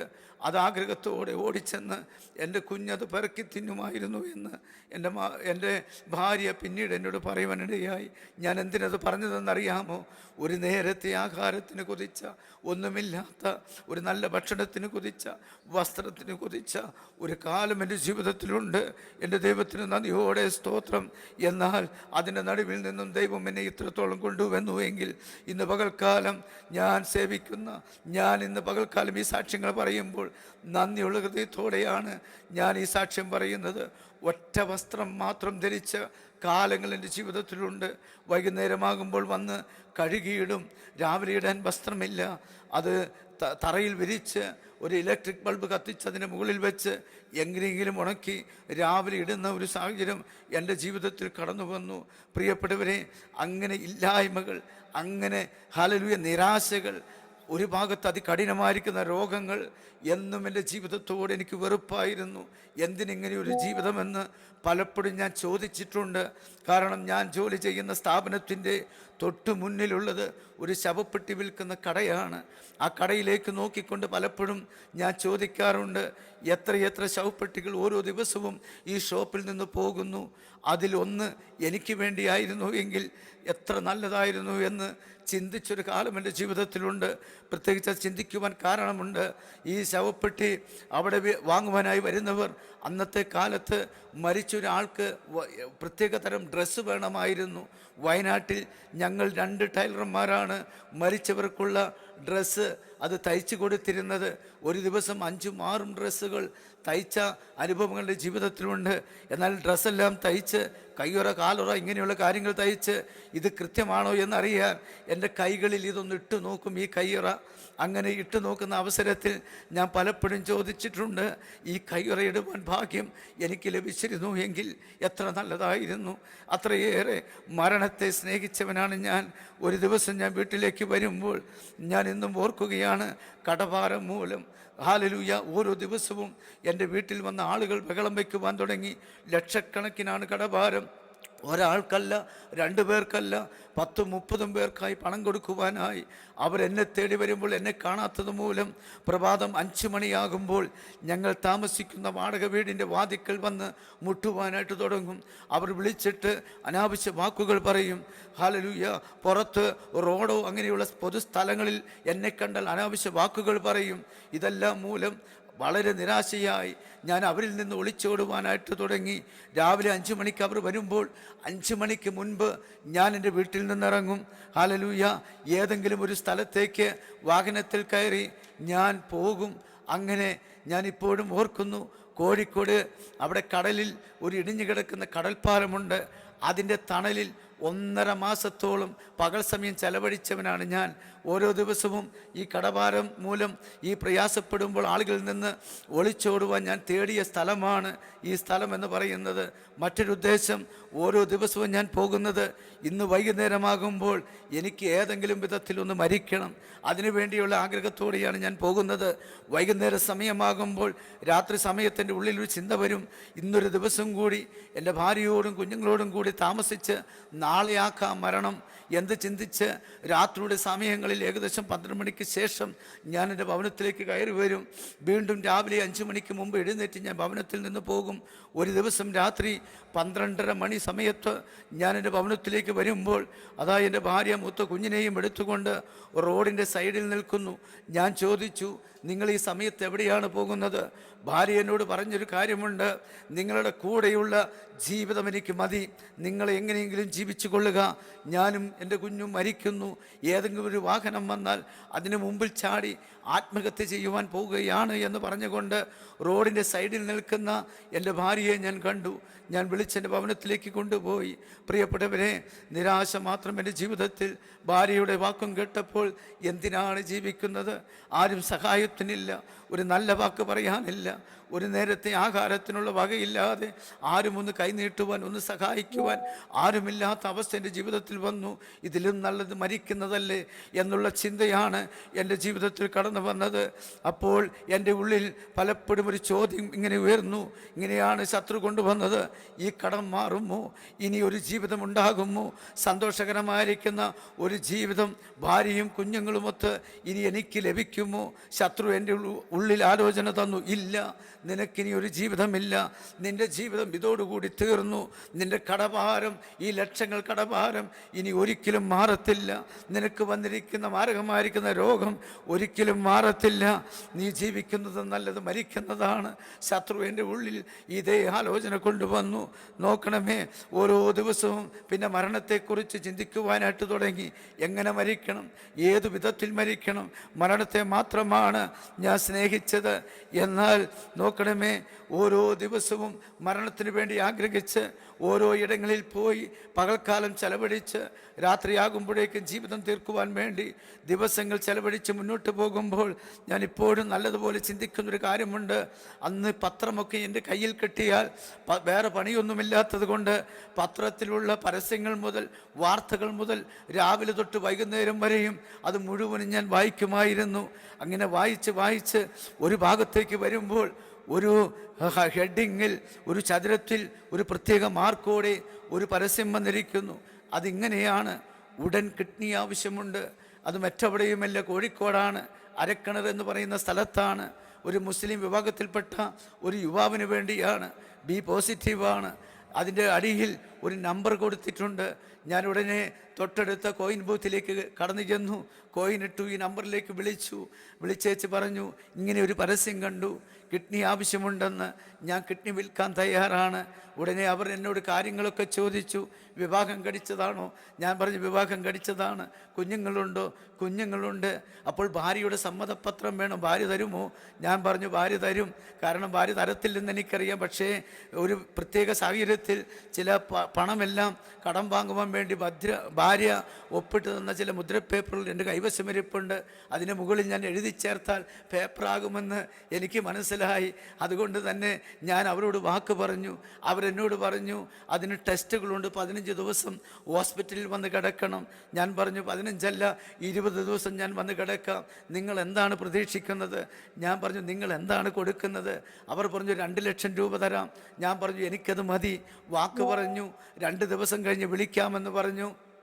2 ദിവസം കഴിഞ്ഞ് ഇവർ വിളിച്ചില്ല. 3-ാമത്തെ ദിവസം ഞാൻ തിരിച്ചു വിളിച്ചപ്പോൾ അവർ പറഞ്ഞത് ഇങ്ങനെയാണ്, മറ്റൊരാൾ കണ്ണൂരിൻ്റെ ദേശത്ത് നിന്ന് ഇതുപോലെ ആവശ്യവുമായി വന്നിട്ടുണ്ട്, അവർക്ക് ഇത്രയും പണം വേണ്ട, 1 ലക്ഷം രൂപ മതി. ഞാൻ പറഞ്ഞു എനിക്കെന്നാൽ 1 ലക്ഷം രൂപ തന്നാൽ മതി. ഇങ്ങനെ പറഞ്ഞ് അതിൽ വാഗ്വാദമുണ്ടായി. അങ്ങനെ 2 ദിവസം കഴിഞ്ഞിട്ട് ഇവർ വിളിച്ചില്ല. 3-ാമത്തെ ദിവസം ഞാൻ വീണ്ടും വിളിച്ചപ്പോൾ അവർ പറഞ്ഞു കണ്ണൂരുള്ളൊരു വ്യക്തി 60,000 രൂപയ്ക്ക് കിഡ്നി വിറ്റു എന്ന്. പ്രിയപ്പെട്ടവരെ, ഞാൻ എന്തിനാണെന്നറിയാമോ? ആത്മഹത്യ ചെയ്യാൻ പോകുന്നവന് കിഡ്നിയുടെ ആവശ്യമില്ല. കിഡ്നി വിറ്റിട്ടാണെങ്കിൽ കിട്ടുന്ന ആ പണമെങ്കിലും എൻ്റെ ഭാര്യയ്ക്കും എൻ്റെ കുഞ്ഞുങ്ങൾക്കും കൊടുക്കാമെന്ന ചിന്തയോടെ മരിക്കുവാൻ ഇറങ്ങി തിരിച്ചവനാണ് ഞാൻ. എന്നാൽ പ്രിയപ്പെട്ടവരെ, നന്ദിയോടെ സ്തോത്രം. ഓരോ ദിവസവും അങ്ങനെ എങ്ങനെയൊക്കെയോ ജീവിതം തള്ളി നീക്കി. എന്നാൽ ഒരു ദിവസം ഞാൻ തീരുമാനിച്ചു, ഇങ്ങനെ പോകുന്നതിൽ അർത്ഥമില്ല. ഭാര്യയോട് പറഞ്ഞു, നീ ഒരു കാര്യം ചെയ്യണം, അടുത്ത ദിവസം നിൻ്റെ ചേച്ചിയുടെ ഭവനത്തിൽ ഒരാഴ്ച നീ പോയി നിൽക്കണം. എന്തിനാണെന്നറിയാമോ? നീ അവിടെ പോയി നിന്നാൽ ഒരാഴ്ച കൊണ്ട് ഈ കടഭാരത്തിനൊരു പരിഹാരം വരുത്തിയിട്ട് നിങ്ങളെ വന്ന് വീണ്ടും ഞാൻ വിളിച്ചു കൊണ്ടുവന്ന് നമുക്ക് ഒരുമിച്ച് സന്തോഷത്തോടെ ജീവിക്കാം. ഭാര്യ പറഞ്ഞത് കേട്ട് അവർ ചേച്ചിയുടെ വീട്ടിലേക്ക് പോയി. ഞാൻ രാവിലെ തീരുമാനിച്ചു, ഇന്നെൻ്റെ അവസാന ദിവസമാണ്. ഞാൻ അന്ന് ഒളിച്ചോടിയില്ല. ആർക്കെല്ലാം പണം കൊടുക്കുവാനുണ്ടോ അവരുടെ മുന്നിലേക്ക് ഞാൻ കടന്നു ചെന്നു. അവരോട് പറഞ്ഞു, നിങ്ങളുടെ പണമെല്ലാം തരുവാൻ സമയമായി. വഴികളെ ഇതാ പുതിയതായി തുറന്നു കിട്ടിയിരിക്കുന്നു. അടുത്ത ദിവസം അതിനുള്ള ക്രമീകരണം ലഭിക്കാൻ പോകുന്നു. നിങ്ങൾക്ക് ചുരുങ്ങിയ ദിവസം കൊണ്ട് നിങ്ങളുടെ കടങ്ങളെല്ലാം തന്ന് ഞാൻ തീർത്തുകൊള്ളാം. അവർക്ക് സന്തോഷമായി. പ്രിയപ്പെട്ടവരെ, വൈകുന്നേരം വരെയും അങ്ങനെ പ്രിയപ്പെട്ട ആളുകളെയെല്ലാം കണ്ട് വൈകുന്നേര സമയമായപ്പോൾ എൻ്റെ ഷോപ്പിലേക്ക് ഞാൻ കടന്നു ചെന്നു. അവിടെ വേറൊരു കാര്യം നടന്നു. ഈ ഷോപ്പ് ഞാൻ നല്ല നിലയിൽ പ്രവർത്തിക്കുമ്പോൾ കടഭാരം മൂലം അനേകർക്ക് പണം കൊടുക്കുവാൻ വന്നപ്പോൾ ആ ഷോപ്പ് ചില ആളുകൾ കയ്യേറി. ഒന്നുമില്ലാതെ എല്ലാം വിട്ടുകൊടുത്ത് ഞാൻ ഇറങ്ങിപ്പോന്നവനാണ് ഞാൻ. എന്നാൽ അവിടെ പല ആളുകൾ ബിസിനസ് ചെയ്തു, അവർ ജോലി ചെയ്തു, പക്ഷേ എല്ലാം പരാജയപ്പെട്ടു. അവസാനം അത് അടച്ചിട്ടിരിക്കുകയാണ്. അങ്ങനെ അവരെന്നെ വിളിച്ചേച്ച് പറഞ്ഞു, ഇതേ ഷോപ്പ് നിങ്ങൾ തന്നെ നടത്തിക്കൊള്ളാൻ പറഞ്ഞ് മേൽവാടകയ്ക്ക് എനിക്ക് തന്നു. ഞാൻ മേൽവാടക കൊടുത്ത് അതേ ഷോപ്പിൽ ജോലി ചെയ്യുമ്പോഴാണ് മരണത്തെക്കുറിച്ച് ഞാൻ ചിന്തിച്ചു കൊണ്ടിരുന്നത്. പ്രിയപ്പെട്ടവരെ, വൈകുന്നേര സമയമായപ്പോൾ ഈ ഷോപ്പിൻ്റെ ഉള്ളിൽ ഞാൻ കയറി ചെന്നു. എൻ്റെ കയ്യിലൊരു മദ്യക്കുപ്പിയുണ്ട്. ഞാനൊരു പേപ്പർ എടുത്തിട്ട് ഇങ്ങനെ എഴുതി, ഇന്ന് രാത്രി ഞാൻ മരിക്കുന്നു, എൻ്റെ മരണത്തിന് ആരും ഉത്തരവാദിയല്ല, ഞാൻ തന്നെയാണ് ഉത്തരവാദി എന്ന് പറഞ്ഞുകൊണ്ട് പേപ്പറിൽ എഴുതി എൻ്റെ പോക്കറ്റിൽ നിക്ഷേപിച്ച് ഫാനിലൊരു കുരുക്കുണ്ടാക്കി. അപ്പോഴാണ് എനിക്ക് തോന്നിയത്, എങ്ങനെയെങ്കിലും മരിക്കാൻ ശ്രമിച്ചിട്ട് മരിച്ചില്ലെങ്കിൽ നാളെ സമൂഹം എന്നെ നോക്കി കളിയാക്കും. അതിനുള്ള അവസരം ഞാൻ കൊടുക്കത്തില്ല. വീണ്ടും താഴെ ഇറങ്ങി ഈ മദ്യമെല്ലാം കഴിച്ച് ഒരു ബ്ലേഡ് എടുത്ത് കൈയുടെ ഞെരുമ്പ് ഞാൻ മുറിച്ച് പിന്നീട് ഫാനിൽ കയറി തൂങ്ങിയവനാണ് ഞാൻ. എന്നെ കേൾക്കുന്ന പ്രിയപ്പെട്ടവരെ, എൻ്റെ ബോധം നഷ്ടപ്പെട്ടു പോയി. ഞാൻ ഓർക്കുന്നു, ഏകദേശം എനിക്ക് ബോധം വരുമ്പോൾ ഞാൻ നിലത്ത് കിടന്ന് ചുമയ്ക്കുകയാണ്. എങ്ങനെയൊക്കെയോ തപ്പിത്തടഞ്ഞ് എഴുന്നേറ്റ് നോക്കുമ്പോൾ രക്തത്തിൽ കുളിച്ചവനായി തറയിൽ കിടക്കുന്നു. ഞാൻ തൂങ്ങിയിരിക്കുന്ന ആ ഫാനിൽ തൂക്കിയിരിക്കുന്ന കമ്പി ആരോ അറുത്ത് മുറിച്ച് മാറ്റിയതുപോലെ ആ ഫാനും ഞാനും എല്ലാം താഴെ കിടക്കുകയാണ്. എൻ്റെ കഴുത്തിൽ നിന്ന് ആരോ കുരുക്കഴിച്ച് മാറ്റിയിരിക്കുന്നു. കാരണം ആർക്കും അതിനകത്ത് കടന്നു വരാൻ കഴിയത്തില്ല. ഉള്ളിൽ നിന്ന് ഷട്ടറിട്ട റൂം ഞാൻ തന്നെയാണ് ലോക്ക് ചെയ്തത്. പക്ഷെ ആരോ അകത്ത് കയറുമെന്ന് കഴുത്തിൽ നിന്ന് കുരുക്കഴിച്ച് മാറ്റി. പക്ഷെ അന്ന് എനിക്കറിയത്തില്ല ആരാണെന്ന്. വളരെ നിരാശ തോന്നി. അവിടെ കിടന്ന് ഞാൻ കരഞ്ഞു. നിരാശ മൂലം ഒന്ന് മരിക്കുവാൻ ശ്രമിച്ചു, പക്ഷേ സാധിച്ചില്ലല്ലോ ദൈവമേ എന്ന് പറഞ്ഞുകൊണ്ട് ഞാൻ നിലവിളിച്ചത് ഞാൻ ഓർക്കുന്നു. തൊട്ടടുത്താണ് വാടക വീട്. എങ്ങനെയൊക്കെയോ ഞാൻ വാടക വീട്ടിൽ കയറി ചെന്നു. അവിടെ ഞാൻ ആ വെളുപ്പിന് തന്നെ ആ കട്ടിൽ കയറി കിടന്നു. അപ്പോഴാണ് വാതിലിൽ മുട്ടിൽ കേൾക്കുന്നത്. അതാരുമല്ല മുട്ടിയത്, എൻ്റെ ഭാര്യ. ഒരാഴ്ച ചേച്ചിയുടെ വീട്ടിൽ പോയി നിൽക്കുവാൻ പോയ ഭാര്യ ഇതാ പ്രഭാതം 7 മണിയായപ്പോൾ വീടിൻ്റെ വാതിൽക്ക് വന്ന് മുട്ടുന്നു. നോക്കുമ്പോൾ ഭാര്യയാണ്, കുഞ്ഞുമായി വന്നിരിക്കുന്നു. ഞാൻ ചോദിച്ചു, എന്തിനാണ് വന്നത്? ഭാര്യ പറഞ്ഞു, രാത്രിയിലൊരു സ്വപ്നം കണ്ടു, എന്തോ ഒരു ആപത്ത് ഈ കുടുംബത്തിൽ സംഭവിക്കുന്നു. ഭാര്യ വന്ന് നോക്കുമ്പോൾ രക്തങ്ങൾ, ഹല്ലേലൂയ, പുരണ്ടതായ വസ്ത്രങ്ങൾ, കയ്യിൽ വലിയ മുറിവുകൾ. തീരെ അവശനായി കട്ടിലിൻ്റെ സൈഡിൽ കിടക്കുന്ന എന്നെയാണ് കണ്ടത്. പെട്ടെന്ന് അറിയിക്കേണ്ടവരെ അറിയിച്ചു. ഹോസ്പിറ്റലൊക്കെയും കൊണ്ടുപോയി. നോക്കണമേ, നന്ദിയോടെ സ്തോത്രം, മരിക്കുവാൻ വേണ്ടി ആഗ്രഹിച്ചിട്ട് പോലും മരിക്കുവാൻ സാധിച്ചില്ല. അതുമാത്രമല്ല, അതിനു മുമ്പ് എത്രയോ പ്രാവശ്യം ഞാൻ മരണത്തെ സ്നേഹിച്ച് പോയിസൺ കഴിച്ചിട്ടുണ്ട്. ഞാനിപ്പോഴും ഓർക്കുന്നു, ട്രെയിന് തലവെക്കാൻ പോയിട്ടുണ്ട്. ചില പോയിസണുകൾ സ്വന്തം കൈകൊണ്ട് സിറിഞ്ച് ഉപയോഗിച്ച് എൻ്റെ ശരീരത്തിൽ ഞാൻ കുത്തിവെച്ചിട്ടുണ്ട്. പക്ഷെ അവിടെയൊന്നും മരിച്ചില്ല. നോക്കണമേ, അങ്ങനെ ഇരിക്കുന്ന അവസരത്തിലാണ് ഒരു ദിവസം ചില സഹോദരന്മാർ എൻ്റെ ഭവനത്തിലേക്ക് കടന്നു വന്നു. അവർ വന്നിട്ട് പറഞ്ഞു, ഈ സംഭവങ്ങളൊക്കെ അറിഞ്ഞപ്പോൾ, മത്തായി, നീ ഒന്നിലും ഭാരപ്പെടേണ്ട, നിന്നെക്കുറിച്ച് ദൈവത്തിനൊരു പദ്ധതിയുണ്ട്. അതുകൊണ്ടൊരു മീറ്റിംഗ് നടക്കുന്നു, നിന്നെ കൂട്ടിക്കൊണ്ടുപോകുവാനാണ് വന്നിരിക്കുന്നത്. നമ്മുടെ മകന്റെ വിവാഹം കുറച്ച് ടെൻഷനായിരുന്നു. അപ്പോഴാണ് ഞങ്ങൾ aromamary.comൽ രജിസ്റ്റർ ചെയ്തത്. അവിടെ നിന്നാണ് നമ്മുടെ മകന് നല്ലൊരു പെൺകുട്ടിയെ കണ്ടെത്തിയത്. ഇന്ന് തന്നെ aromamary.com ഡൗൺലോഡ് ചെയ്യൂ. ഞാൻ ചോദിച്ചു എവിടെയാണ്? അത് കോലഞ്ചേരിയിലാണ്. അത് MI യോഹന്നാൻ എന്ന് പറയുന്ന ഒരു കർത്താവിൻ്റെ ദാസൻ്റെ ക്രിസ്ത്യൻ റിവൈവൽ ഫെലോഷിപ്പിൻ്റെ ഒരു കൂട്ടായ്മയാണ്. എല്ലാ മാസവും വയനാട്ടിൽ നിന്ന് ആളുകൾ കടന്നു പോകുന്നുണ്ട്. ഞാൻ പറഞ്ഞു ഞാൻ വരുന്നില്ല, കാരണം ഒന്ന് എൻ്റെ കയ്യിൽ വണ്ടിക്കൂലിയില്ല, നല്ല വസ്ത്രമില്ല, എനിക്ക് ഒരാഴ്ച മാറി നിൽക്കുവാനുള്ള സാഹചര്യമൊന്നുമില്ല. അവർ പറഞ്ഞു നിനക്ക് വേണ്ടുന്ന വസ്ത്രം, നിനക്ക് വേണ്ടുന്ന വണ്ടിക്കൂലി എല്ലാം തന്ന് നിന്നെ കൊണ്ടുപോകുന്നു എന്ന് പറഞ്ഞ് ചില സഹോദരങ്ങൾ എന്നെ കൂട്ടിക്കൊണ്ടുപോയത് ഞാൻ നല്ലതുപോലെ ഓർക്കുന്നു. അവിടെ കടന്നു ചെന്നു. ആദ്യത്തെ ദിവസം മീറ്റിങ്ങിൽ ഞാൻ പങ്കെടുത്തുകൊണ്ടിരിക്കുമ്പോൾ അവിടുത്തെ വചന ശുശ്രൂഷ, രാവിലത്തെ വചന ശുശ്രൂഷയിൽ ഒരു വാക്യം എന്നെ തൊട്ടത് ഇങ്ങനെയാണ്: ഒരുവൻ ക്രിസ്തുവിലായാൽ അവൻ പുതിയ സൃഷ്ടി, പഴയത് കഴിഞ്ഞുപോയി, ഇതാ സകലവും പുതുതാക്കി തീർക്കുന്ന ദൈവം. ഈ ശബ്ദം എൻ്റെ കാതുകളിൽ കേട്ടു. അന്നത്തെ പകൽക്കാലം ഉച്ചവരെയുള്ള സമയം ആ വചനം എന്നെ തൊട്ടുകൊണ്ടിരുന്നു. ഉച്ച കഴിഞ്ഞ് സാക്ഷ്യത്തിൻ്റെ സമയമാണ്. അനേകർ സാക്ഷ്യം പറയുന്നുണ്ട്, ദൈവം വിടിവിച്ച അനേക സംഭവങ്ങൾ പറയുന്നുണ്ട്. പക്ഷെ ഞാൻ വിചാരിച്ചു ഇതൊക്കെയും അബദ്ധമാണ്, ആരൊക്കെയോ പറയിപ്പിക്കുന്ന കാര്യങ്ങളാണ്, ഇതൊന്നും നടക്കുന്ന കാര്യമല്ല, പണം കൊടുത്താൽ ആളുകൾ എന്ത് വേണമെങ്കിലും പറയുമല്ലോ എന്ന് ചിന്തിച്ച ഒരു കാലം എൻ്റെ ജീവിതത്തിൽ വന്നു. അങ്ങനെ പിന്നീട് പറയുന്ന സാക്ഷ്യം ഒരു യുവാവിൻ്റെ സാക്ഷ്യമാണ്. ആ സാക്ഷ്യമാണ് എന്നെ തൊട്ടത്. ആ യുവാവ് ഇങ്ങനെയാണ് പറഞ്ഞത്: മദ്യപാനിയായിരിക്കുന്ന എൻ്റെ പിതാവ്, ഞാനൊരു ദിവസം വൈകുന്നേരം എൻ്റെ ഭവനത്തിലേക്ക് കയറി വരുമ്പോൾ എൻ്റെ പിതാവ് അടുക്കളയിൽ വലിയ കുഴിയെടുക്കുന്നു. എന്തിനാണ് കുഴിയെന്ന് ചോദിച്ചപ്പോൾ, നിൻ്റെ അമ്മയെ കൊന്ന് ഈ കുഴിക്കകത്ത് ഇന്ന് രാത്രി കുഴിച്ചു മൂടുമെന്ന് പറഞ്ഞുകൊണ്ട് അടുക്കളയിൽ വലിയ കുഴിയെടുക്കുന്ന പിതാവിനെയാണ് കണ്ടത്. മകനെ ആ കയ്യിലുള്ള ആയുധം ഉപയോഗിച്ച് അവിടെ നിന്ന് ഓടിക്കുന്ന പിതാവിനെയാണ് കണ്ടത്. അത് കഴിഞ്ഞ് മകൻ മാറി നിന്ന് നോക്കുമ്പോൾ മാതാവിനെ മുടിക്കുത്തിൽ പിടിച്ചുകൊണ്ട് ഈ പിതാവ് പിടിച്ചു വലിച്ച് കുനിച്ച് നിർത്തി മുട്ടുകൈ കൊണ്ട് പുറത്ത് ആഞ്ഞു കുത്തുന്ന സംഭവമാണ് മകൻ കാണുന്നത്. മകനൊരു കാര്യം പറഞ്ഞു: ആഴത്തിൽ ഈ പിതാവ് മാതാവിൻ്റെ പുറത്ത് കുത്തുമ്പോഴും മാതാവ് പ്രതികരിക്കുന്നില്ല. ഓരോ കുത്ത് കിട്ടുമ്പോഴും സ്തോത്രം സ്തോത്രം സ്തോത്രം എന്ന് പറയുമായിരുന്നു എന്ന് ആ മാതാവിൻ്റെ സ്തോത്രം ആ പിതാവിനെ മാനസാന്തരപ്പെടുത്തിയതായി ആ മകൻ പറഞ്ഞു. ഇന്ന് ഞാൻ മാത്രമല്ല, ഞാനും എൻ്റെ മാതാവും എൻ്റെ പിതാവും ഒരുമിച്ച് ഞങ്ങൾ ദൈവത്തെ ആരാധിക്കുന്നു. ഞങ്ങളുടെ കുടുംബം ഒരു സ്വർഗമാണെന്ന് അവിടെ പറയുന്നൊരു സാക്ഷ്യം എന്നെ തൊടുവാനിടയായി. അന്ന് രാത്രി എന്തെന്നില്ലാത്തൊരാനന്ദം. കാരണം അന്ന് ഞാൻ കർത്താവിനോട്, കർത്താവേ, ഇങ്ങനെ ഒരു ദൈവമുണ്ടെങ്കിൽ ആ ദൈവത്തെ എനിക്ക് വേണം. ഇങ്ങനെ ഇന്നും പ്രവർത്തിക്കുന്ന, ഒരു മനുഷ്യന് രൂപാന്തരം കൊടുക്കുന്ന, ഒരു വ്യക്തി ജീവിതത്തിന് മാറ്റം നൽകുന്ന ഒരു ദൈവമുണ്ടെങ്കിൽ ആ ദൈവത്തെ എനിക്ക് വേണമെന്ന് അന്ന് പകൽക്കാലം ഞാൻ അവിടെ നിന്ന് തീരുമാനമെടുത്തു. ആ യേശുവിനെ കർത്താവും നാഥനുമായി എൻ്റെ ഹൃദയത്തിൽ അന്ന് വൈകുന്നേരം ഞാൻ സ്വീകരിച്ചു. അങ്ങനെ ഞങ്ങൾ വൈകുന്നേരം മീറ്റിംഗ് കഴിഞ്ഞ് ഉറങ്ങുവാൻ വലിയൊരു ഹോളിലേക്കാണ് പോയത്. അനേക ആളുകൾ, ഒരു ഹോളിൽ നൂറുകണക്കിന് ആളുകൾ ഒരുമിച്ചൊരു ഹോളിൽ കിടക്കുകയാണ്. അതിനൊരു ഭാഗത്ത് ഒരു പായ് വിരിച്ച് ഞാനും ഉറങ്ങുവാൻ കിടന്നു. പക്ഷേ എനിക്ക് ഉറങ്ങുവാൻ സാധിച്ചില്ല. പ്രിയപ്പെട്ടവരെ, ഞാൻ ആ ഹോളിൻ്റെ മുകളിലേക്ക് ഇരുന്നു കൊണ്ട് എൻ്റെ കഴിഞ്ഞ കാല ജീവിതത്തെ ഓർത്ത് നിലവിളിക്കുവാനായിട്ട് തുടങ്ങി. അങ്ങനെ ഓരോ കാര്യങ്ങളെ ഓർത്ത് ഞാൻ കരയുവാൻ തുടങ്ങി. എൻ്റെ പാപങ്ങളെക്കുറിച്ച് ഓർത്ത് നിലവിളിക്കാൻ തുടങ്ങി. ഞാൻ അവിടെ നിന്ന് എഴുന്നേറ്റ് 2 A4 ഷീറ്റ് എടുത്ത് എൻ്റെ കഴിഞ്ഞകാല പാപങ്ങളെക്കുറിച്ച് ഓർമ്മ വരുന്നത്, ഞാൻ അറിഞ്ഞും അറിയാതെയും ചെയ്തതായ പാപങ്ങൾ ഒരു പേപ്പറിൽ എഴുതുവാനായിട്ട് തുടങ്ങി. ഞാനിപ്പോഴും ഓർക്കുന്നു, A4 പേപ്പറിൻ്റെ 2 വശം മുഴുവൻ ഞാൻ ചെയ്ത പാപങ്ങൾ ഓരോന്നോരോന്നായി എഴുതി വെച്ചു. അങ്ങനെ എഴുതിയിട്ട് ഞാൻ ഒറ്റ നിലവിളിയാണ്: ദൈവമേ, ഇത്രയും പാപങ്ങൾ, എൻ്റെ ഓർമ്മയിൽ വന്ന പാപങ്ങൾ ഞാൻ എഴുതി വെച്ചു. പക്ഷെ ഇതൊക്കെയും എൻ്റെ യേശുവിൻ്റെ കരങ്ങളിലേക്ക് ഞാൻ തരികയാണെന്ന് പറഞ്ഞുകൊണ്ട് ഏൽപ്പിച്ചു കൊടുത്ത് എൻ്റെ കണ്ണുനീര് കൊണ്ട് ആ പേപ്പർ മുഴുവൻ നനഞ്ഞത് ഞാൻ ഇന്നും ഓർക്കുകയാണ്. ഞാൻ ഇന്നും ഓർക്കുന്നു. നല്ലതുപോലെ അനുഭവിച്ചൊരു ദൈവ സാന്നിധ്യം. അന്ന് രാത്രി ഉറങ്ങാത്തൊരു രാത്രിയായിരുന്നു.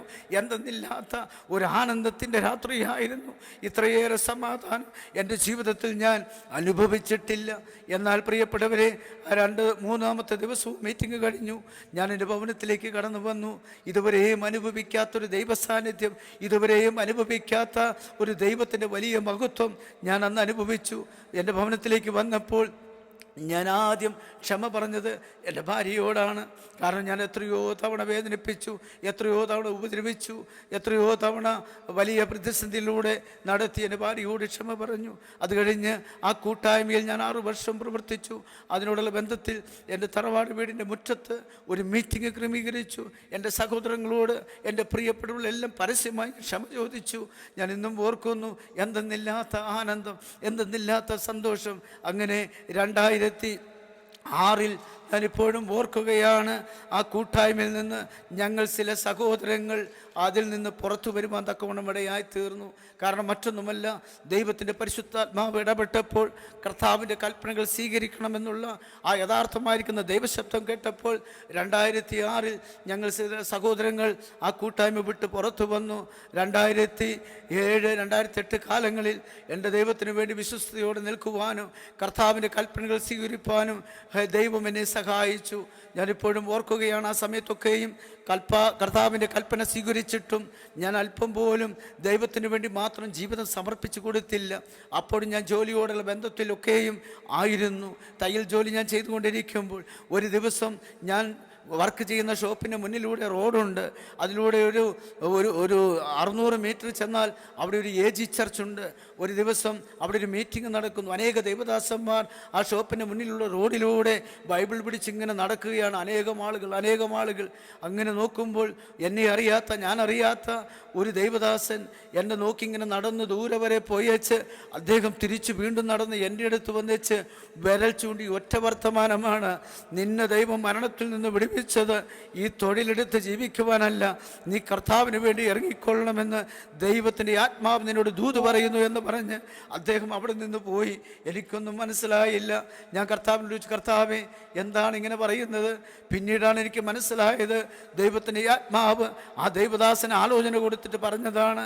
പക്ഷെ ഞാനതിന് ഗൗരവം കൊടുത്തില്ല. എന്നാൽ ചില നാളുകൾ മാത്രം മുന്നോട്ട് പോയി. ഒരു ദിവസം പ്രിയപ്പെട്ടവരെ, ഞാൻ ദൈവത്തിന് വേണ്ടി പൂർണ്ണമായി സമർപ്പിക്കാനിടയായി തീർന്നു. ഞാൻ ദൈവത്തിന് വചനം പഠിക്കുവാനിടയായി. വചനം പഠിച്ചു, ഗ്രാജുവേഷൻ നേടി, ദൈവത്തിന് വേണ്ടി മുഴുവൻ സമയം ഇറങ്ങുവാനിടയായി തീർന്നു. ഇതെല്ലാം പറഞ്ഞത് എന്തിനാണെന്നറിയാമോ? ദൈവം ഇന്നും എനിക്ക് വേണ്ടി പ്രവർത്തിക്കുന്ന, ദൈവം ഇന്നും എനിക്ക് വേണ്ടി ദൈവം ചില നന്മകൾ ചെയ്യുന്ന ദൈവത്തിൻ്റെ അദൃശ്യകലം ഇന്നും പ്രവർത്തിക്കുമെന്ന് എൻ്റെ ജീവിതത്തിൻ്റെ അനുഭവത്തോടുള്ള ബന്ധത്തിലാണ് ഞാനിത് വിളിച്ച് പറയുന്നത്. അങ്ങനെ ഞാൻ ഓർക്കുന്നു, ഞാൻ ചില വിഷയങ്ങൾ വിട്ടുപോയി. എൻ്റെ മൂത്ത കുഞ്ഞ് ഹല്ലേലൂയ 10ാം ക്ലാസ് പഠനം കഴിഞ്ഞ് അവളെ BSc നഴ്സിങ്ങിന് വിടണം. ബാംഗ്ലൂരുള്ള നഴ്സിംഗ് കോളേജിൽ കൊണ്ടുപോയി ചേർത്തു. എൻ്റെ കയ്യിൽ 1 രൂപ പോലുമില്ല. എങ്ങനെ പഠിപ്പിക്കും? പക്ഷേ എൻ്റെ ആദ്യ സ്നേഹം, ക്രിസ്തുവിനോടുള്ള ആദ്യ സ്നേഹം എൻ്റെ ഉള്ളിൽ ഉറപ്പ് നൽകി. നീ ദൈവസന്നിധി നിലവിളിക്കുന്നവനാണെങ്കിൽ, നീ ദൈവത്തിന് വേണ്ടി നിൽക്കുന്നവനാണെങ്കിൽ, നീ ദൈവത്തെ കർത്താവും നാഥനും രക്ഷിതാവുമായി ഹൃദയത്തിൽ സ്വീകരിച്ചവനാണെങ്കിൽ നിനക്ക് വേണ്ടി ഞാൻ ചലിക്കുമെന്ന്, നിനക്ക് വേണ്ടി ഞാൻ പ്രവർത്തിക്കുമെന്ന്, എൻ്റെ ദൈവത്താൽ സകലവും സാധ്യമെന്ന് ഉറപ്പോടെ ദൈവം എന്നെ നടത്തി. അന്ന് ഞാൻ ഓർക്കുന്നു, വിശ്വാസത്തോടെ എൻ്റെ കുഞ്ഞിനെ ഞാൻ അവിടെ നഴ്സിംഗ് കോളേജിൽ കൊണ്ടുപോയി ചേർത്തു. ലോണിന് വേണ്ടി അപേക്ഷിച്ചു. ഞാനിപ്പോഴും ഓർക്കുന്നു, ബാങ്ക് ലോണെല്ലാം റിജക്റ്റ് ചെയ്തു, ആർക്കും കൊടുക്കുന്നില്ല. അങ്ങനെ ഞാൻ ദൈവസന്നിധിയിൽ നിന്ന് പ്രാർത്ഥിച്ചു. വിശ്വാസികളായ ഞങ്ങളുടെ കുടുംബത്തിൽപ്പെട്ട ഒരു കുഞ്ഞും എൻ്റെ പൈതലും, ഞങ്ങൾക്ക് 2 പേർക്ക് മാത്രമേ ആ വർഷം ആ ബാങ്കിൽ നിന്ന് ലോൺ ലഭിച്ചുള്ളൂ. ബാക്കി എല്ലാവർക്കും ലോൺ റിജക്റ്റ് ചെയ്യുവാനിടയായി തീർന്നു. ഞങ്ങൾക്ക് വേണ്ടി വഴികളെ തുറന്നു. അങ്ങനെ ഞാൻ വിശ്വാസഗോളത്തിലേക്ക് കടന്നു വന്ന് വചനം പഠിച്ചു, ദൈവത്തിന് വേണ്ടി ഓടുവാനായിട്ട് തുടങ്ങി. അങ്ങനെ ഇരിക്കുമ്പോൾ ചില ദൈവദാസന്മാർ കടന്നു വന്നതിനോട് പറഞ്ഞു, മത്തായി കുഞ്ഞു പാസ്റ്ററെ, ഒരിക്കലും ഭാരപ്പെടേണ്ട, ഏത് ആവശ്യം വന്നാലും ഞങ്ങളെ ഒന്ന് വിളിച്ചാൽ മതി, പൈതലിൻ്റെ ഏത് ആവശ്യത്തിലും ഞങ്ങൾ നിങ്ങളെ സഹായിക്കാമെന്നെല്ലാം പലരും പറഞ്ഞു. ഒരു ദിവസം ഞാൻ ഓർക്കുന്നു, കുഞ്ഞിന് 3ാമത്തെ എക്സാം കടന്നു വന്നപ്പോൾ അവസാനം 75,000 രൂപ കോളേജിൽ കൊണ്ടുപോയി കെട്ടണം. അത് കെട്ടിയില്ലെങ്കിൽ ആ വർഷത്തെ എക്സാം എഴുതാൻ കഴിയത്തില്ല, 1 വർഷം നഷ്ടപ്പെടും. ഞാൻ വൈകുന്നേരമായപ്പോൾ ലോണിൻ്റെ ലാസ്റ്റ് ഗഡു കിട്ടാകുന്ന ആ പൈസയുമായി 60,000 രൂപയുമായി ബാംഗ്ലൂരിലേക്ക് കടന്നു ചെന്നു. കോളേജിൽ കൊണ്ടുപോയി പണം കെട്ടി. അവർ പറഞ്ഞു, നാളെ രാവിലെയാണ് എക്സാം, 15,000 രൂപ കൂടി കെട്ടിയില്ലെങ്കിൽ നിങ്ങൾക്ക് എക്സാം എഴുതുവാൻ, നിങ്ങളുടെ കുഞ്ഞിന് എക്സാം എഴുതുവാൻ കഴിയത്തില്ല. ഞാൻ ബാംഗ്ലൂരിൽ നിന്ന് ഹല്ലേലൂയ ഹല്ലേലൂയ. ഞാൻ ആ ബസ്സിലിരുന്ന് വയനാട് വരെയും നിലവിളിച്ചു കൊണ്ടുവന്നത് ഇന്നും ഞാൻ ഓർക്കുകയാണ്. രാവിലെ പ്രഭാതമായപ്പോൾ വിദേശത്തുള്ള ഒരാളെന്നെ വിളിച്ചു, എന്താണ് നിങ്ങളുടെ വിഷയം, എന്താണ്, ഏത് വിഷയത്തിന് വേണ്ടിയാണ് നിങ്ങൾ കരയുന്നത്? ഞാൻ പറഞ്ഞു, ഇന്നൊരു വിഷയമുണ്ട്, ഞാൻ പണം ചോദിച്ചില്ല, പക്ഷെ എനിക്ക് തരാമെന്ന് പറഞ്ഞ ആളുകളോട് ഞാൻ വിളിച്ചു വിഷയം പറഞ്ഞു. അവരാരും പ്രതികരിച്ചില്ല, അവരാരും തന്നില്ല. പക്ഷെ ഒന്നും തരില്ല എന്ന് പറയാത്തൊരു വ്യക്തി, ഇതുവരെയും എന്നെ അറിയാത്തൊരു വ്യക്തി എന്നെ വിളിച്ച് ചോദിച്ച വിഷയത്തിന് മേൽ മിനിറ്റുകൾക്കകം ആ പണം അവർ അവിടത്തേക്ക് അയച്ചു കൊടുത്തു. എൻ്റെ കുഞ്ഞ് എക്സാം എഴുതി ഒന്നാമനായി പാസ്സാകുവാനിടയായി തീർന്നു. എന്നെ കേൾക്കുന്ന പ്രിയപ്പെട്ടവരെ, ഈ ദൈവം എത്ര നല്ലവനാണ്. ഞങ്ങൾക്കൊരു ഭവനമില്ലാതെ ഞങ്ങൾ ഭാരപ്പെട്ടത് ഓർക്കുന്നു. കൂട്ടായ്മയിലൊക്കെയും യോനസ് സാറിൻ്റെ കൂട്ടായ്മയിലായിരുന്ന കാലത്ത് ഞാൻ ഇന്നും ഓർക്കുന്നു. ഭാര്യയ്ക്ക് കിട്ടിയ 20 സെൻറ്റ് സ്ഥലത്ത് അവരെല്ലാവരും കൂടി ചേർന്നൊരു ഷെഡ് വെച്ച് തന്നു. ആ ഷെഡിനകത്ത് ഞാനും എൻ്റെ കുഞ്ഞുങ്ങളും അതിനകത്ത് താമസിച്ചു വരികയാണ്. വലിയ തണുപ്പുള്ള സമയത്ത് ഭാര്യയുടെ സാരിയെല്ലാം എടുത്ത് മറച്ച് അങ്ങനെ അതിൻ്റെ ഉള്ളിൽ ഞാനും കുഞ്ഞുങ്ങളും താമസിക്കുന്നു. വലിയ പ്രതിസന്ധി ഘട്ടത്തിലൂടെ കടന്നു പോകുന്നു. പക്ഷേ നിരാശയില്ല, ഭാരമില്ല, കാരണം പ്രാർത്ഥനയുള്ള ഭവനമായി മാറി. അങ്ങനെ ഇരിക്കുമ്പോൾ ഒരു ദിവസം കോടതിയിൽ നിന്ന് ചില ആളുകൾ, ബാങ്കിൽ നിന്ന് ചില ആളുകൾ എല്ലാവരും അവിടെ വന്നേച്ച് പറഞ്ഞു, നിങ്ങൾക്കിതിന് മുകളിൽ ലോൺ ഉണ്ടല്ലോ, ജപ്തിക്ക് ഓർഡറായിരിക്കുന്നു, നിങ്ങൾ ഇതിൻ്റെ അതിര് കാണിച്ചു തരണം, ഇതിപ്പോൾ ജപ്തി ചെയ്യാൻ പോകുന്നു. ഞാൻ പറഞ്ഞു, നിങ്ങൾ ജപ്തി ചെയ്തു കൊള്ളുക, ഞാൻ ബാങ്കിന് തരുവാനുള്ള പണമാണല്ലോ. അവർ അതിര് കാണിച്ചു കൊടുക്കുവാൻ പറഞ്ഞു. അതിര് കാണിച്ചു കൊടുത്തു. എന്നോട് ഒറ്റ ചോദ്യമാണ്. എൻ്റെ കുഞ്ഞുങ്ങൾ അപ്പുറത്തും ഇപ്പുറത്തുമായി ചെറിയ 2 കുഞ്ഞുങ്ങൾ എൻ്റെ ചുറ്റും നിൽക്കുന്നുണ്ട്. അവർ ചോദിച്ചു, നിങ്ങൾക്കിതല്ലാതെ വേറെ സ്ഥലമുണ്ടോ? ഞാൻ പറഞ്ഞു, എനിക്ക് ആകെയുള്ള സ്ഥലമാണ്, പക്ഷെ ബാങ്കിന് കൊടുക്കുവാനുള്ള പണം കൊടുക്കണ്ടേ, നിങ്ങൾ ജപ്തി ചെയ്തു. എന്നോടൊറ്റ ചോദ്യം, ഈ ചെറിയ കുഞ്ഞുങ്ങളെയും കൊണ്ട് ഇത് ജപ്തി ചെയ്ത് കഴിഞ്ഞാൽ നിങ്ങൾ എവിടേക്ക് പോകും? ഞാൻ പറഞ്ഞു, സാറേ, ഞാൻ എവിടേക്ക് പോകുമെന്ന് നിങ്ങൾ ചോദിക്കേണ്ട. കാരണം മീനങ്ങാടി ടൗണിലേക്ക് ചെന്നാൽ ഒരുപാട് ഷോപ്പുകളുണ്ട്, അതിൽ ഒരുപാട് തിണ്ണകൾ ഇങ്ങനെ വെറുതെ കിടക്കുന്നുണ്ട്. ഞാൻ ഈ കുഞ്ഞുങ്ങളുമായി ഏതെങ്കിലുമൊക്കെ കടയുടെ തിണ്ണയ്ക്ക് കിടന്ന് ഞാൻ രാത്രി വെളുപ്പിച്ചു കൊള്ളാം എന്ന് പറഞ്ഞുകൊണ്ട് ഞാൻ അവരോട് പറഞ്ഞു. അവർ പരസ്പരം നോക്കി അവിടെ നിന്ന് പോയി. എൻ്റെ ദൈവത്തിന് നന്ദിയോടെ സ്തോത്രം. പിന്നെ അവരെന്നെ വിളിച്ചില്ല. അങ്ങനെ അന്ന് രാത്രി എനിക്ക് വളരെ ഭാരം തോന്നി. ഞാൻ എങ്ങോട്ടേക്കാണ് പോകേണ്ടത്? ഈ കുഞ്ഞുങ്ങളെയും കൊണ്ട് ഞാൻ എന്ത് ചെയ്യും? അന്ന് രാത്രി ഞാൻ ദൈവസന്നിധിയിൽ ഉറങ്ങാതെ നിലവിളിച്ചു. രാവിലെ പ്രഭാതമായപ്പോൾ ഇതാ ഒരു കോൾ വരുന്നു. അത് മറ്റാരുമല്ല, ഒരു വിശ്വാസിയായിരിക്കുന്ന ഒരു ദൈവദാസൻ, ബാങ്കിൻ്റെ മാനേജരാണ്. അദ്ദേഹം വിളിച്ചേച്ച് ചോദിച്ചു, എന്താണ് മത്തായി, നിങ്ങളുടെ വിഷയം എന്താണ്? പ്രാർത്ഥിച്ചപ്പോൾ ദൈവാത്മാവ് കാണിക്കുന്നു. ഞാൻ പറഞ്ഞു, ഇങ്ങനൊരു വിഷയമുണ്ട്, അതിന് പരിഹാരമുണ്ട്. എന്നോട് പറഞ്ഞു, ബാങ്കിൽ കൊടുക്കുവാനുള്ള പണം ഒരാളോട് വായ്പ മേടിച്ചോളാൻ പറഞ്ഞ് എനിക്ക് ആ സ്ഥലം പറഞ്ഞു തന്നു. ഞാനവിടെ പോയി ആ പൈസ വായ്പ മേടിച്ച് ഞാൻ ഈ ബാങ്കിൽ കൊടുത്ത ആധാരം തിരിച്ചെടുത്തു. എന്നിട്ട് പറഞ്ഞു, നിങ്ങൾ ഇന്ന സ്ഥലത്ത് ബാങ്കിലേക്ക് വാ. ഞാൻ ആ പേപ്പറുമായി ചെന്നു. അവിടെ എനിക്കൊരു കാർഷിക ലോൺ ആ മാനേജർ എനിക്ക് ഒരുക്കി തന്നു. ഞാനത് പറഞ്ഞത്, ദൈവം ഒരുക്കുന്ന വഴികൾ നോക്കണമേ. അങ്ങനെ ഇരിക്കുമ്പോൾ എനിക്ക് ഇതേ പണം ഇദ്ദേഹത്തിന് കൊടുക്കുവാൻ ഒരു ലോൺ പാസ്സായി. എന്നോട് പറഞ്ഞു, മാസത്തിൽ ചെറിയ പൈസ വെച്ച് അടച്ചാൽ മതി. ഞാൻ പറഞ്ഞു, ചെയ്യാം. ഞാൻ 4 പ്രാവശ്യം മാത്രം പൈസ അടച്ചു. 5-ാമത്തെ പ്രാവശ്യമായപ്പോഴേക്കും എനിക്കൊരു രജിസ്റ്റേർഡ് എഴുത്തിൻ്റെ ഭവനത്തിലേക്ക് വന്നു. അത് മറ്റൊന്നുമല്ല, ഈ കടങ്ങളൊക്കെ എഴുതി തള്ളുമ്പോൾ നിങ്ങളുടെ കടവും എഴുതി തള്ളിയിരിക്കുന്നു. നിങ്ങൾ വന്ന് നിങ്ങളുടെ ആധാരം തിരിച്ച് കൊണ്ടുപോയിക്കൊള്ളുക. ബാങ്കിൽ നിന്നുള്ള നോട്ടീസ് ഞാൻ പിറ്റേ ദിവസം പോയി അത് ഞാൻ തിരിച്ച് വീട്ടിലേക്ക് കൊണ്ടുപോയി. ദൈവം എത്ര വിശ്വസ്തൻ, ദൈവം എത്ര നല്ലവൻ. അങ്ങനെ ഇരിക്കുമ്പോഴാണ് കുഞ്ഞിൻ്റെ വിവാഹം വന്നത്. 5 പൈസ കയ്യിലില്ല. പ്രിയപ്പെട്ട, നിങ്ങൾക്ക് കേൾക്കണമോ? ഞാൻ ആദ്യം പറഞ്ഞതുപോലെ തൊഴിൽ ചെയ്യുന്ന ഷോപ്പ് അതെൻ്റെ കയ്യിൽ നിന്ന് കൈവിട്ടു പോയി. വേറെ ആളുകളത് നടത്തിക്കൊണ്ട് പോകുന്നു. എല്ലാം നഷ്ടപ്പെട്ട ഷോപ്പില്ല, ഉപകരണങ്ങളില്ല, ജോലി ചെയ്യുവാൻ ഒരു സാധ്യതയുമില്ല. അങ്ങനെ ഇരിക്കുമ്പോൾ ആ റൂമിൻ്റെ യഥാർത്ഥമായ ഉടമസ്ഥൻ എന്നെ അറിയുന്നവൻ തന്നെയാണ്. ഒരു പ്രഭാതം ഞാൻ അവിടേക്ക് ചെന്നേച്ച് ആ റൂമിൻ്റെ ഉടമസ്ഥനോട് ഞാൻ പറഞ്ഞു, ചേട്ടാ, എനിക്ക് വീണ്ടും ഇതേ സ്ഥലത്ത്, അദ്ദേഹത്തിന് എല്ലാം അറിയാം എൻ്റെ ചരിത്രം. അദ്ദേഹത്തോട് ഞാൻ പറഞ്ഞു, എല്ലാവരും തകർന്നു എന്ന് പറഞ്ഞ് വിധി എഴുതിയ ഇതേ ദേശത്ത് ഇതേ സ്ഥലത്ത് എനിക്ക് നിൽക്കണം, എനിക്ക് വീണ്ടും ജോലി ചെയ്യണം, എനിക്ക് ആ മുറി ഒന്ന് തരാമോ? അദ്ദേഹം പറഞ്ഞു, മത്തായി, നിനക്കെങ്ങനെ സാധിക്കും?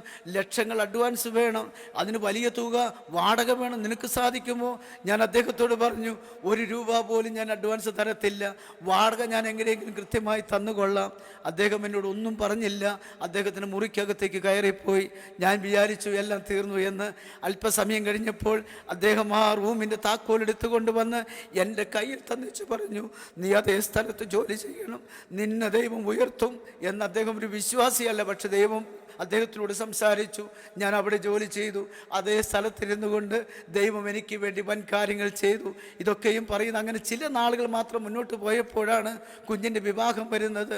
ഞാൻ ജോലി ചെയ്യുന്ന സ്ഥാപനം, ആ ബിൽഡിങ് മറ്റൊരാൾക്ക് അദ്ദേഹം വിറ്റ് കഴിഞ്ഞു.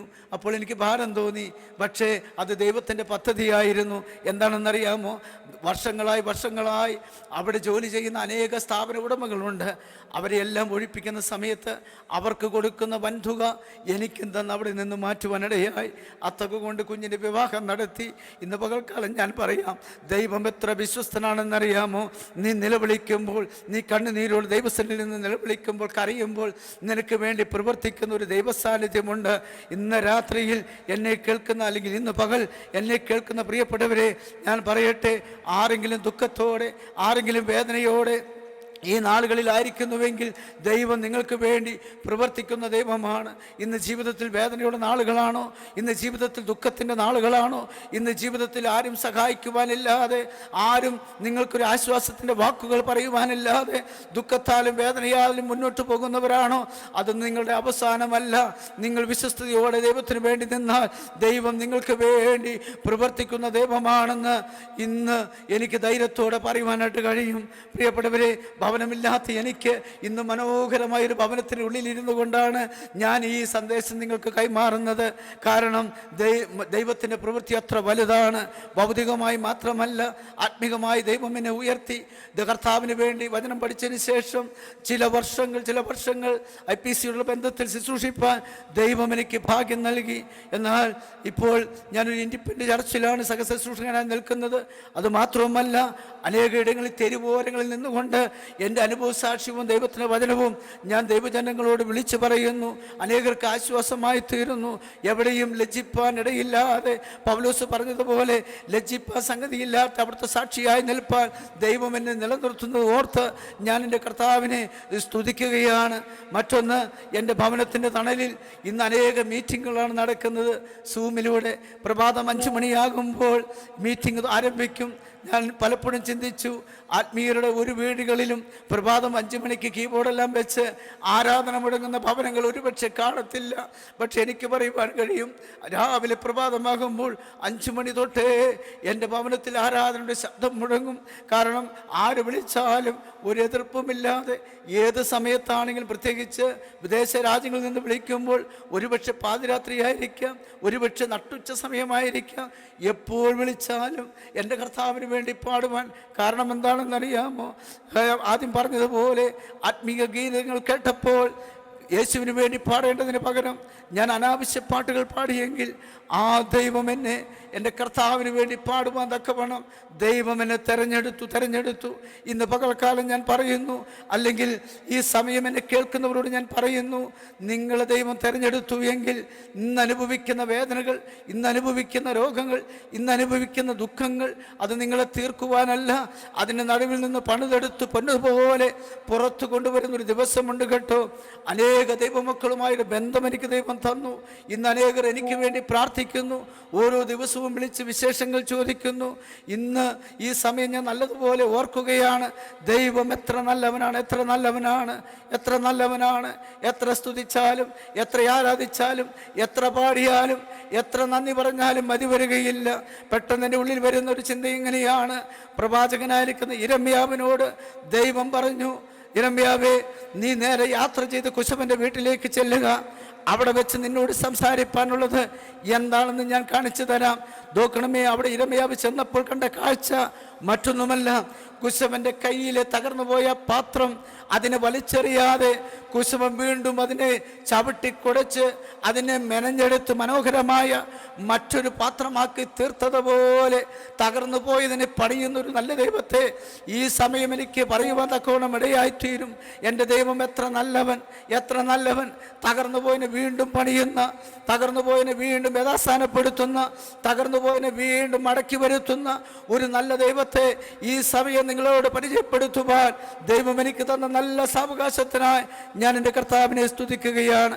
ആരെങ്കിലും ഭാരത്തോടെ ഇരിക്കുന്നുവെങ്കിൽ ദൈവകരങ്ങളിലേക്ക് ഈ സമയം ഒന്ന് ഏൽപ്പിച്ചു കൊടുത്ത് നന്ദിയോടെ സ്തോത്രം. ദൈവകരങ്ങളിലേക്ക് നമ്മെ തന്നെ ഏൽപ്പിക്കാമല്ലോ. ദൈവം നമുക്ക് വേണ്ടി പ്രവർത്തിക്കുന്ന ദൈവമാണ്. അങ്ങനെയാണെങ്കിൽ ഈ സമയം എൻ്റെ സാക്ഷ്യം ഇവിടെ നിർത്തുമ്പോൾ നിങ്ങൾ ദൈവത്തെ കർത്താവ് രക്ഷിതമായ ഹൃദയത്തിൽ സ്വീകരിക്കാത്ത ആരെങ്കിലും എൻ്റെ ശബ്ദം കേൾക്കുന്നുവെങ്കിൽ അവരോട് ഞാൻ പറയുന്നു, നിങ്ങൾ യേശുവിന് വേണ്ടി ഹൃദയം ഒന്ന് തുറന്നു കൊടുത്തേ, യേശുവിന് വേണ്ടി നിങ്ങളുടെ ഭവനം ഒന്ന് തുറന്നു കൊടുത്തേ, യേശുവിന് വേണ്ടി നിങ്ങളുടെ ജീവിതത്തിൽ കർത്താവിന് വേണ്ടി ഒന്നാം സ്ഥാനം നിങ്ങളൊന്ന് നിങ്ങളെ കൊണ്ട് ദൈവം ചിലത് ചെയ്യും. ഒനേസിമോസിനോട് ദൈവം പറയുന്നത് പോലെ പൗലോസ് പറയുകയാണ്, ഇവൻ ആർക്കും പ്രയോജനമില്ലാത്തവനായിരുന്നു, പക്ഷെ ഇപ്പോൾ എനിക്കും നിനക്കും പ്രയോജനമുള്ളവനായി തീർന്നു എന്ന് പറയുന്നത് പോലെ ദൈവത്തിനും പ്രിയപ്പെട്ടവർക്കും കുടുംബക്കാർക്കും സഭയ്ക്കുമെല്ലാം പ്രയോജനമുള്ളവനാക്കി തീർക്കുന്ന ഒരു ദൈവ സാന്നിധ്യം ഞാൻ തിരിച്ചറിയുന്നു. ഈ സാക്ഷ്യം നിങ്ങളെ വീണ്ടും യഥാസ്ഥാനപ്പെടുത്തട്ടെ എന്ന് പറഞ്ഞുകൊണ്ട് എൻ്റെ വാക്കുകൾ ചുരുക്കുന്നു. ദൈവം നമ്മെ ധാരാളമായി സഹായിക്കുമാറാകട്ടെ. ഞാനൊരു ഗാനത്തിൻ്റെ ചില ഈരടികൾ പാടുവാൻ ഞാൻ കർത്താവിൽ ശരണപ്പെടുകയാണ്. കാരണം ജീവിതത്തിലേക്ക് നോക്കിയാൽ ദൈവം നടത്തിയതല്ലാതെ എനിക്കൊന്നും പറയുവാനായിട്ട് കഴിയത്തില്ല. ഹല്ലേലൂയ. ആ ദൈവത്തിൻ്റെ സാന്നിധ്യമല്ലാതെ എനിക്കൊന്നും പറയുവാനായിട്ട് കഴിയത്തില്ല. കണ്ണിൻ മണി പോലെ എന്നെ കരുതും, ഉള്ളം കരത്തിൽ എന്നെ വഹിക്കും, തള്ളിക്കളയാതെ മാർവിൽ ചേർക്കും, സ്നേഹമാകും യേശുവേ. നമുക്ക് ഈ ഗാനത്തിന് ചില ചരണങ്ങൾ പാടി നമ്മുടെ കർത്താവിനെ നമുക്ക് സ്തുതിക്കാമല്ലോ. ഹല്ലേലൂയ. സ്തോത്രം, സ്തോത്രം.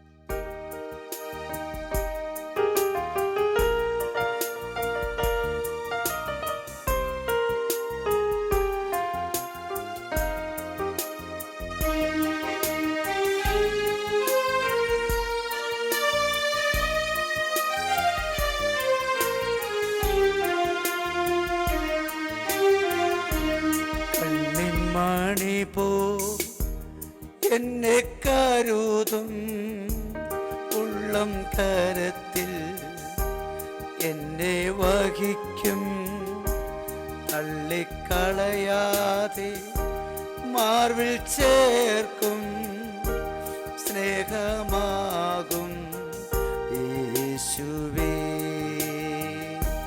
കണ്ണിൻ മണി പോ എന്നെ കരുതും, ഉള്ളം കരത്തിൽ എന്നെ വഹിക്കും, തള്ളിക്കളയാതെ മാർവിൽ ചേർക്കും, സ്നേഹമാകും യേശുവേ.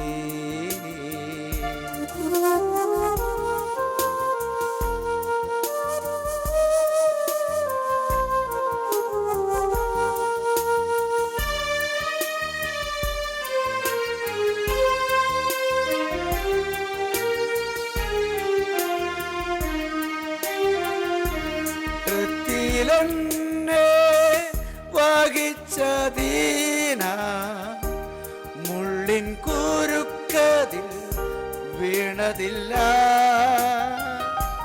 കൃത്തിലെന്നെ വഹിച്ചതീന മുള്ളിൻ കുരുക്കതിൽ വീണതില്ല,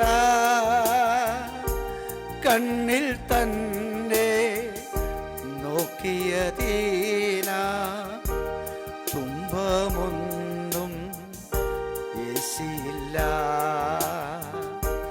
കണ്ണിൽ തന്നെ നോക്കിയതീന തുമ്പമൊന്നും യേശിയില്ല. കണ്ണിൻ മണി പോ എന്നെ കരുതും, ഉള്ളം കരത്തിൽ എന്നെ വഹിക്കും,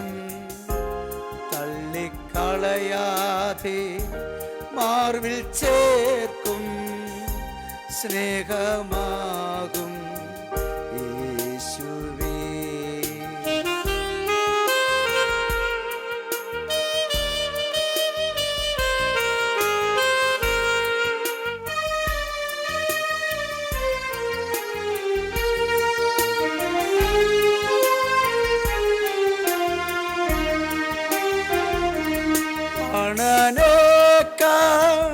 അരികിലുള്ളതാ ഭയപ്പെടുവാൻ കാര്യമില്ല. പ്രാണനേക്കാൾ അരികിലുള്ളതാ ഓ സ്നേഹമേറെ നൽകുന്നതീന ഭാരപ്പെടും. അമേ സ്നേഹമേറെ നൽകുന്നതീന ഭാരപ്പെടുവാൻ നേരമില്ല. കണ്ണിൻ മണി പോ എന്നെ കരുതും ഉള്ളം കരത്തിൽ എന്നെ വഹിക്കും. തള്ളിക്കളയാതെ മാർവിൽ ചേർക്കും സ്നേഹമാകും യേശുവേ. ഹല്ലേലൂയ. ഒരു നിമിഷം ആ കണ്ണുകളെ ഒന്ന് അടച്ച്, കരുണയുള്ള ദൈവമേ, വാഴ്ത്തപ്പെട്ട കർത്താവേ, നല്ല സമയത്തിനായ സ്തോത്രം. എൻ്റെ ശബ്ദത്തെ കേൾക്കുന്ന പ്രിയപ്പെട്ടവരെ, ഇന്ന് പകൽക്കാല സ്വർഗത്തിലെ ദൈവം അനുഗ്രഹിച്ചാട്ടെ. കർത്താവേ, എൻ്റെ സാക്ഷ്യം കേട്ടവരെ കർത്താവ് അനുഗ്രഹിക്കണമേ. ആരെങ്കിലും ദുഃഖത്തോടെ, ഭാരത്തോടെ, വേദനയോടെ ആരെങ്കിലും ആയിരിക്കുന്നുവെങ്കിൽ ദൈവം സന്ദർശിക്കണമേ. ആശ്വാസം ദൈവം നൽകണമേ. ശക്തിയോടെ വരും കാലങ്ങളിൽ അവരെയും ദൈവം ഉപയോഗിക്കുവാൻ തക്കണം ഇടയാക്കി തീർക്കണം. പ്രാർത്ഥന ഘടനായ സ്തോത്രം യേശുവിൻ നാമത്തിൽ തന്നെ. ആമേൻ. God bless you. അവസരം തന്ന ദേവദാസനോട് നന്ദി അറിയിക്കുന്നു. ആമേൻ, ആമേൻ, ആമേൻ, ആമേൻ, ആമേൻ. താങ്ക് യു കർത്താവിൻ്റെ വിലപ്പെട്ട ദാസൻ പ്രിയ മത്തായി കുഞ്ഞു പാസ്റ്റർ. ഇത്രത്തോളം സമയം വളരെ അനുഗ്രഹിക്കപ്പെട്ട ജീവിതാനുഭവം, ദൈവം നടത്തിയ, വിളിച്ചു വേർതിരിച്ച അത്ഭുതകരമായ വഴികളെക്കുറിച്ച് അരോമ TV ശ്രോതാക്കളോടൊപ്പം പങ്കുവയ്ക്കുവാൻ കർത്താവിൻ്റെ ദാസനെ ദൈവം ബലപ്പെടുത്തിയതോർത്ത് ഞാൻ ദൈവത്തിന് മഹത്വം കരയേറ്റുന്നു. ദൈവത്തിൻ്റെ കൃപാകടാക്ഷം ഒരു വ്യക്തിയുടെ മേലെ ദൈവം വെളിപ്പെടുത്തുമ്പോൾ അത് എത്ര വ്യത്യസ്തവും എത്ര അത്ഭുതകരവുമാണ് എന്ന് പ്രിയ കർത്താവിൻ്റെ ദാസന്റെ ജീവിതാനുഭവം കേട്ടപ്പോൾ മനസ്സിലാക്കുവാൻ കഴിഞ്ഞു. ഓരോ വ്യക്തിയും ദൈവത്തിൻ്റെ വ്യത്യസ്തമായ കാര്യപരിപാടിക്ക് വേണ്ടി, ദൈവത്തിൻ്റെ പ്ലാനും പദ്ധതിയും നടപ്പാക്കുന്നതിന് വേണ്ടി ഈ ഭൂമിയിലേക്ക് ദൈവം അയച്ചു. ദൈവത്തിൻ്റെ മഹത്വം അവരിലൂടെ ദൈവം അതാത് സമയങ്ങളിൽ വെളിപ്പെടുത്തുന്നു. പല സന്ദർഭങ്ങളിലും പിശാച് അതില് മുതലെടുക്കാനെ കൊണ്ട് ശ്രമിക്കും. പക്ഷെ ദൈവം വിട്ടുകൊടുക്കില്ല. കാരണം നമ്മെ ദൈവത്തിന് ആവശ്യമാണ്. ദൈവത്തിന് നമ്മെ ആവശ്യമാണ്. അതുകൊണ്ട് പിശാച് എത്ര ശ്രമിച്ചാലും നമ്മെ തകർത്ത് കളയുവാൻ ദൈവം അനുവദിക്കത്തില്ല. കർത്താവിൻ്റെ ദാസന്റെ ബാല്യകാലം മുതൽ ഇങ്ങോട്ടുള്ള ഒരുപാട് നല്ല അനുഭവങ്ങൾ കേൾക്കാൻ കഴിഞ്ഞു. മാതാപിതാക്കന്മാർക്ക് അനുഗ്രഹിക്കപ്പെട്ട ഒരു മകനായിട്ട് ജനിച്ച് വളർത്തപ്പെട്ടു. ഒരു പുരോഹിതനാക്കാൻ വേണ്ടിയിട്ടാണ് മാതാപിതാക്കന്മാർ ആഗ്രഹിച്ച് വളർത്തിക്കൊണ്ടുവന്നത്. ഇന്ന് യഥാർത്ഥത്തിൽ അവരുടെ ആഗ്രഹപ്രകാരം തന്നെ കർത്താവിൻ്റെ ഒരു ദാസനായി തീരത്തക്കവണ്ണം ദൈവത്തിൻ്റെ ആ കാര്യപരിപാടിയിലേക്ക് ദൈവം കൊണ്ടുവരുവാൻ ഇടയായി തീർന്നു.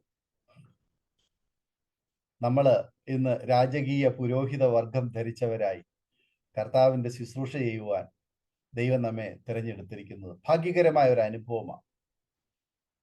എന്നാൽ പിന്നീട് ഇങ്ങോട്ടുള്ള ജീവിതം വളരെ പെട്ടെന്നാണ് തകിടം മറിഞ്ഞത്. ഒരു പ്രതീക്ഷയോടെ ലക്ഷ്യസ്ഥാനത്തേക്ക് പുറപ്പെടുവാൻ യാത്ര തിരിച്ചതായ ഒരു വാഹനമോ മറ്റേതെങ്കിലും ജീവിതമായ അനുഭവങ്ങളോ അത് ലക്ഷ്യസ്ഥാനത്ത് എത്തുന്നതിന് മുൻപ് അതിന് നേരിടുന്ന ചില പ്രശ്നങ്ങൾ, സംഭവബഹുലമായ ചില സാഹചര്യങ്ങൾ നമ്മുടെ മുന്നോട്ടുള്ള യാത്രയെ തടസ്സപ്പെടുത്തുവാൻ പല സന്ദർഭങ്ങളിലും ഇടയാകാറുണ്ട്. അതുപോലെ പ്രിയ കർത്താവിന്റെ ദാസന്റെ ജീവിതയാത്രയിൽ പെട്ടെന്നുണ്ടായ ചില സംഭവങ്ങൾ അത് കണ്ണ് നനയിച്ചു. സ്തോത്രം. അത് അംഗീകരിക്കാൻ പറ്റുന്നതിനപ്പുറമായ വേദനാജനകമായ ചില അനുഭവങ്ങളിലൂടെ കടന്നു പോകേണ്ടി വന്നു. ആഗ്രഹിച്ച കാര്യങ്ങൾ എല്ലാം ഒന്നും ആ സമയത്ത് സാക്ഷാത്കരിക്കാൻ കഴിഞ്ഞില്ല. ഒരു പാൻറ് ഇടാൻ ആഗ്രഹിച്ചു, തയ്യക്കാരനെ കൊണ്ടുകൊടുത്തു. ദിവസങ്ങൾ കഴിഞ്ഞിട്ടും അത് തയ്ച്ചു കിട്ടാതെ വന്നപ്പോൾ സ്വന്തമായിട്ട് തയ്യൽ പഠിച്ച് ആ പാൻറ് തയ്ച്ച് ഇട്ടു, ആ സംതൃപ്തി നേടിയെന്ന് പറഞ്ഞു.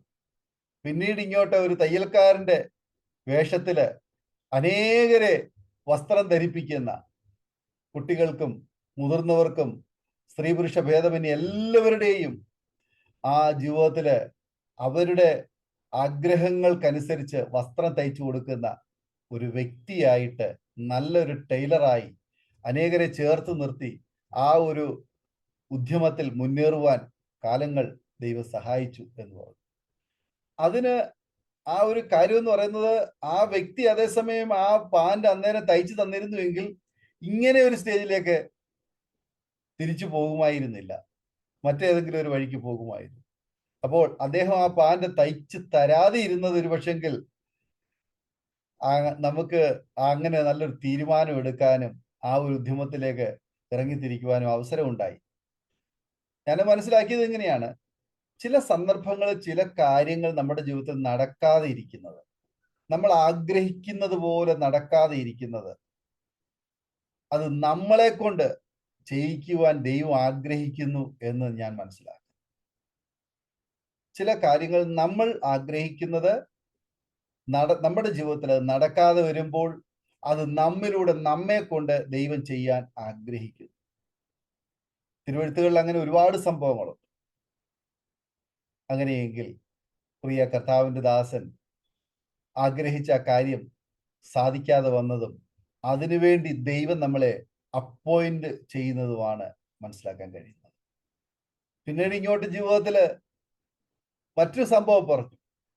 സാമ്പത്തികമായി കടം വീട്ടുവാൻ കഴിയാതെ വളരെയേറെ ബുദ്ധിമുട്ടിയപ്പോൾ കിഡ്നി വിറ്റ് ജീവിതം നയിക്കുവാൻ വേണ്ടി അതിന് പ്രേരിപ്പിച്ച ഘടകം എന്ന് പറയുന്നത്, ആത്മഹത്യ ചെയ്യാൻ പോകുന്നവൻ എന്തിനാ കിഡ്നിയുടെ ആവശ്യം, കിട്ടുന്ന വിലയ്ക്ക് കൊടുത്തിട്ട് ചാകുക. സ്വന്തം കടയുടെ ആ മുന്നില് ഉണ്ടായിരുന്ന ശവപ്പെട്ടിക്കടയിൽ നോക്കി എന്നും ആഗ്രഹിക്കുമായിരുന്നു, അതിൽ നിന്ന് ഒരെണ്ണം എനിക്ക് കിട്ടിയിരുന്നെങ്കിൽ. പക്ഷേ മറുവശം കൂടി ചിന്തിക്കുക, ഇന്ന് ശവപ്പെട്ടി ആഗ്രഹിക്കുന്ന അനേകർക്ക് അതിൽ നിന്ന് അവരെ പുറത്തു കൊണ്ടുവരുവാൻ, മരണം ആഗ്രഹിക്കുന്ന അനേകരെ ജീവങ്കിലേക്ക് കൊണ്ടുവരുവാൻ, ആത്മഹത്യയുടെ വക്കിൽ നിൽക്കുന്ന അനേക പ്രിയപ്പെട്ടവരെ നിത്യജീവങ്കിലേക്ക് കൊണ്ടുവരുവാൻ, അസമാധാനത്തിലും അസന്തുഷ്ടിയിലും കഴിയുന്ന അനേക പ്രിയപ്പെട്ടവരെ കരം പിടിച്ച് നടത്തുവാൻ ഒരു വ്യക്തിയായി, കിഡ്നി നഷ്ടപ്പെട്ട അനേക പ്രിയപ്പെട്ടവർക്ക് വേണ്ടി പ്രാർത്ഥിക്കുവാൻ, അവർക്ക് സാന്ത്വന വാക്കുകൾ പറഞ്ഞു കൊടുക്കുവാൻ പ്രിയ മത്തായി കുഞ്ഞു പാസ്റ്ററെ ദൈവം ഉപയോഗിച്ചുകൊണ്ടിരിക്കുന്നു. സ്വദേശത്തും വിദേശത്തും വിവിധ മാധ്യമങ്ങളിലൂടെയും അനേകർക്ക് അനുഗ്രഹമായിരിക്കുവാൻ ദൈവത്തിന്റെ ദാസനെ, ദൈവദാസന്റെ കുടുംബത്തെ, കുഞ്ഞുങ്ങളെ ദൈവം ഇന്ന് ഉപയോഗിച്ചുകൊണ്ടിരിക്കുന്നു. വളരെ അസാധാരണമായ ഒത്തിരി അനുഭവങ്ങൾ ദൈവം തന്ന് ഇന്ന് അസാധാരണമായ ശുശ്രൂഷകൾ ദൈവദാസനോട് ദൈവം ചെയ്തെടുക്കുന്നു എന്നുള്ള സാക്ഷ്യം കേൾക്കാൻ കഴിയും. അനേകർക്ക് കൈത്താങ്ങലായിരിക്കുവാൻ, അനേകരുടെ കരം പിടിച്ച് ബലപ്പെടുത്തി കർത്താവിങ്കിലേക്ക് അവരെ നടത്തുവാൻ ദൈവം ഉപയോഗിച്ചുകൊണ്ടിരിക്കുന്നു. ദൈവം എത്ര നല്ലവനാ. ചില സന്ദർഭങ്ങളിലൊക്കെ തീയുടെ അനുഭവങ്ങൾ, മുങ്ങിപ്പോകുന്ന അനുഭവങ്ങൾ, താഴ്വരകളുടെ അനുഭവങ്ങൾ, തകർച്ചകളുടെ അനുഭവങ്ങൾ, കടബാധ്യതകളുടെ അനുഭവങ്ങൾ, രോഗം, മദ്യപാന, ലഹരി വസ്തുക്കളുടെ അടിമ, പല നിലകളിലൂടെ അടിമത്തത്തിലേക്ക് പോകുമ്പോൾ അതിന്റെ മറുവശം എന്ന് പറയുന്നത്, അതേ അനുഭവത്തിലൂടെ കടന്നു പോകുന്ന അനേക പ്രിയപ്പെട്ടവരെ അതിൽ നിന്ന് രക്ഷപ്പെടുത്തുവാൻ ദൈവം നമ്മളെ ഒരുക്കിയെടുക്കുവാൻ, ഇതൊക്കെ നമ്മളെ പഠിപ്പിക്കുക മാത്രമാണ്. ഈ സാഹചര്യത്തിലൂടെ കടന്നു പോയത് കൊണ്ട് പ്രിയ മത്തായി പാസ്റ്റർക്ക് അറിയാം, ഞാൻ ഈ അനുഭവങ്ങളിലൂടെ കടന്നു പോയതാ. ഇതേ അനുഭവങ്ങളിലൂടെ കടന്നു പോകുന്ന ഒരു വ്യക്തിയുടെ വേദന തിരിച്ചറിയാൻ കഴിയും. അവർക്ക് വേണ്ടി പ്രവർത്തിക്കുവാൻ, അവർക്ക് വേണ്ടി ഇറങ്ങിച്ചെല്ലുവാൻ ദൈവദാസന് കഴിയുമെന്നുള്ള കാര്യത്തിന് യാതൊരു സംശയവുമില്ല. ദൈവം ആ വിധത്തിലൂടെ ദൈവദാസനെ ഒന്ന് ഉപയോഗിച്ചുകൊണ്ടിരിക്കുന്നു എന്ന് കേൾക്കാൻ കഴിഞ്ഞു. ദൈവദാസനെ ദൈവം അനുഗ്രഹിക്കട്ടെ. സൗഖ്യത്തോടെ, ആരോഗ്യത്തോടെ, ദീർഘായുസോടെ കർത്താവിന് വേണ്ടി പ്രവർത്തിക്കുവാനും പാടുവാനും ശുശ്രൂഷ ചെയ്യുവാനും ദൈവം ഉപയോഗിച്ചുകൊണ്ടിരിക്കുന്നു. പിന്നെയും ദീർഘായുസോടെ ഈ ശുശ്രൂഷയിൽ മുന്നേറുവാൻ, ദൈവനാമത്തിലൂടെ മഹിമപ്പെടുവാൻ ദൈവദാസനെ, കുടുംബത്തെ ദൈവം ഒരുക്കട്ടെ എന്ന് ഇത്തരണത്തിൽ ആശംസിക്കുന്നു, പ്രാർത്ഥിക്കുന്നു. വിലയേറിയ സമയം വേർതിരിച്ച് അനുഗ്രഹിക്കപ്പെട്ട വിലപ്പെട്ട സാക്ഷ്യം അരോമ TV ശ്രോതാക്കളോടൊപ്പം പങ്കുവയ്ക്കുവാൻ കടന്നു വന്നതിന് കർത്തദാസനുള്ള സ്നേഹവും വന്ദനവും നന്ദിയും ഒരു പ്രാവശ്യം കൂടെ അറിയിക്കുന്നു. കർത്താവ് ധാരാളമായി അനുഗ്രഹിക്കുമാറാകട്ടെ. പ്രേക്ഷകരെ, ഈ സാക്ഷ്യം നിങ്ങൾക്കും ഒരു വേറിട്ട അനുഭവമായി തീർന്നെന്ന് ഞങ്ങൾ വിശ്വസിക്കുക. തീർച്ചയായിട്ടും ഈ സാക്ഷ്യം കേട്ടവർ എല്ലാവർക്കും ഒരു വലിയ അനുഗ്രഹമായി തീർന്നെന്ന് എനിക്കറിയാം. നിങ്ങളുടെ പ്രിയപ്പെട്ടവർക്ക്, സുഹൃത്തുക്കൾക്ക് നിങ്ങൾ ഷെയർ ചെയ്ത് കൊടുക്കണം. നിങ്ങളുടെ വലിയ അഭിപ്രായങ്ങളും നിർദ്ദേശങ്ങളും കമന്റ് ബോക്സിൽ രേഖപ്പെടുത്തണം. സമാന ജീവിതാനുഭവങ്ങളിലൂടെ കടന്നു പോകുന്നവർക്ക് ഈ സാക്ഷി നിങ്ങൾ ഷെയർ ചെയ്ത് കൊടുക്കണം. അവർ കേട്ട് അനുഗ്രഹം പ്രാപിക്കട്ടെ, ഈ കർത്താവിനെ അറിയട്ടെ, അവരും വിടുതൽ പ്രാപിക്കട്ടെ. ദൈവനാമം അവരിലൂടെ മഹിമപ്പെടുവാൻ മുഖാന്തരമായി തീരുമല്ലോ. അതുപോലെ തന്നെ നിങ്ങൾക്കൊരു പ്രാർത്ഥനാ വിഷയമുണ്ട്. കൂടുതൽ വിവരങ്ങൾ അറിയാൻ ആഗ്രഹിക്കുന്നെങ്കിൽ സ്ക്രീനിൽ കാണുന്ന വാട്സപ്പ് നമ്പറിൽ ഞങ്ങളെ അറിയിക്കൂ. ഞങ്ങൾ നിങ്ങൾക്ക് വേണ്ടി പ്രാർത്ഥിക്കുകയും മറുപടി തരികയും ചെയ്യുന്നതായിരിക്കും. അതുപോലെ തന്നെ സാക്ഷ്യം പറഞ്ഞ പ്രിയപ്പെട്ടവരോടൊപ്പം എല്ലാ തിങ്കളാഴ്ചയും രാത്രി 8 മണി മുതൽ ഓൺലൈനിലൂടെ നടക്കുന്ന പ്രാർത്ഥനാ കൂട്ടായ്മയിലും നിങ്ങൾക്ക് അവർക്ക് പങ്കെടുക്കാവുന്നതാണ്. അടുത്ത അനുഗ്രഹിക്കപ്പെട്ട സാക്ഷ്യവും വചനചിന്തയുമായി നാം വീണ്ടും കൂടി കാണും വരെയും എല്ലാ പ്രിയപ്പെട്ടവർക്കും goodbye. God bless you all. Amen, amen. നമ്മുടെ മകന്റെ വിവാഹം കുറച്ച് ടെൻഷനായിരുന്നു. അപ്പോഴാണ് ഞങ്ങൾ aromamary.com രജിസ്റ്റർ ചെയ്തത്. അവിടെ നിന്നാണ് നമ്മുടെ മകന് നല്ലൊരു പെൺകുട്ടിയെ കണ്ടെത്തിയത്. ഇന്ന് തന്നെ aromamary.com ഡൗൺലോഡ് ചെയ്യൂ.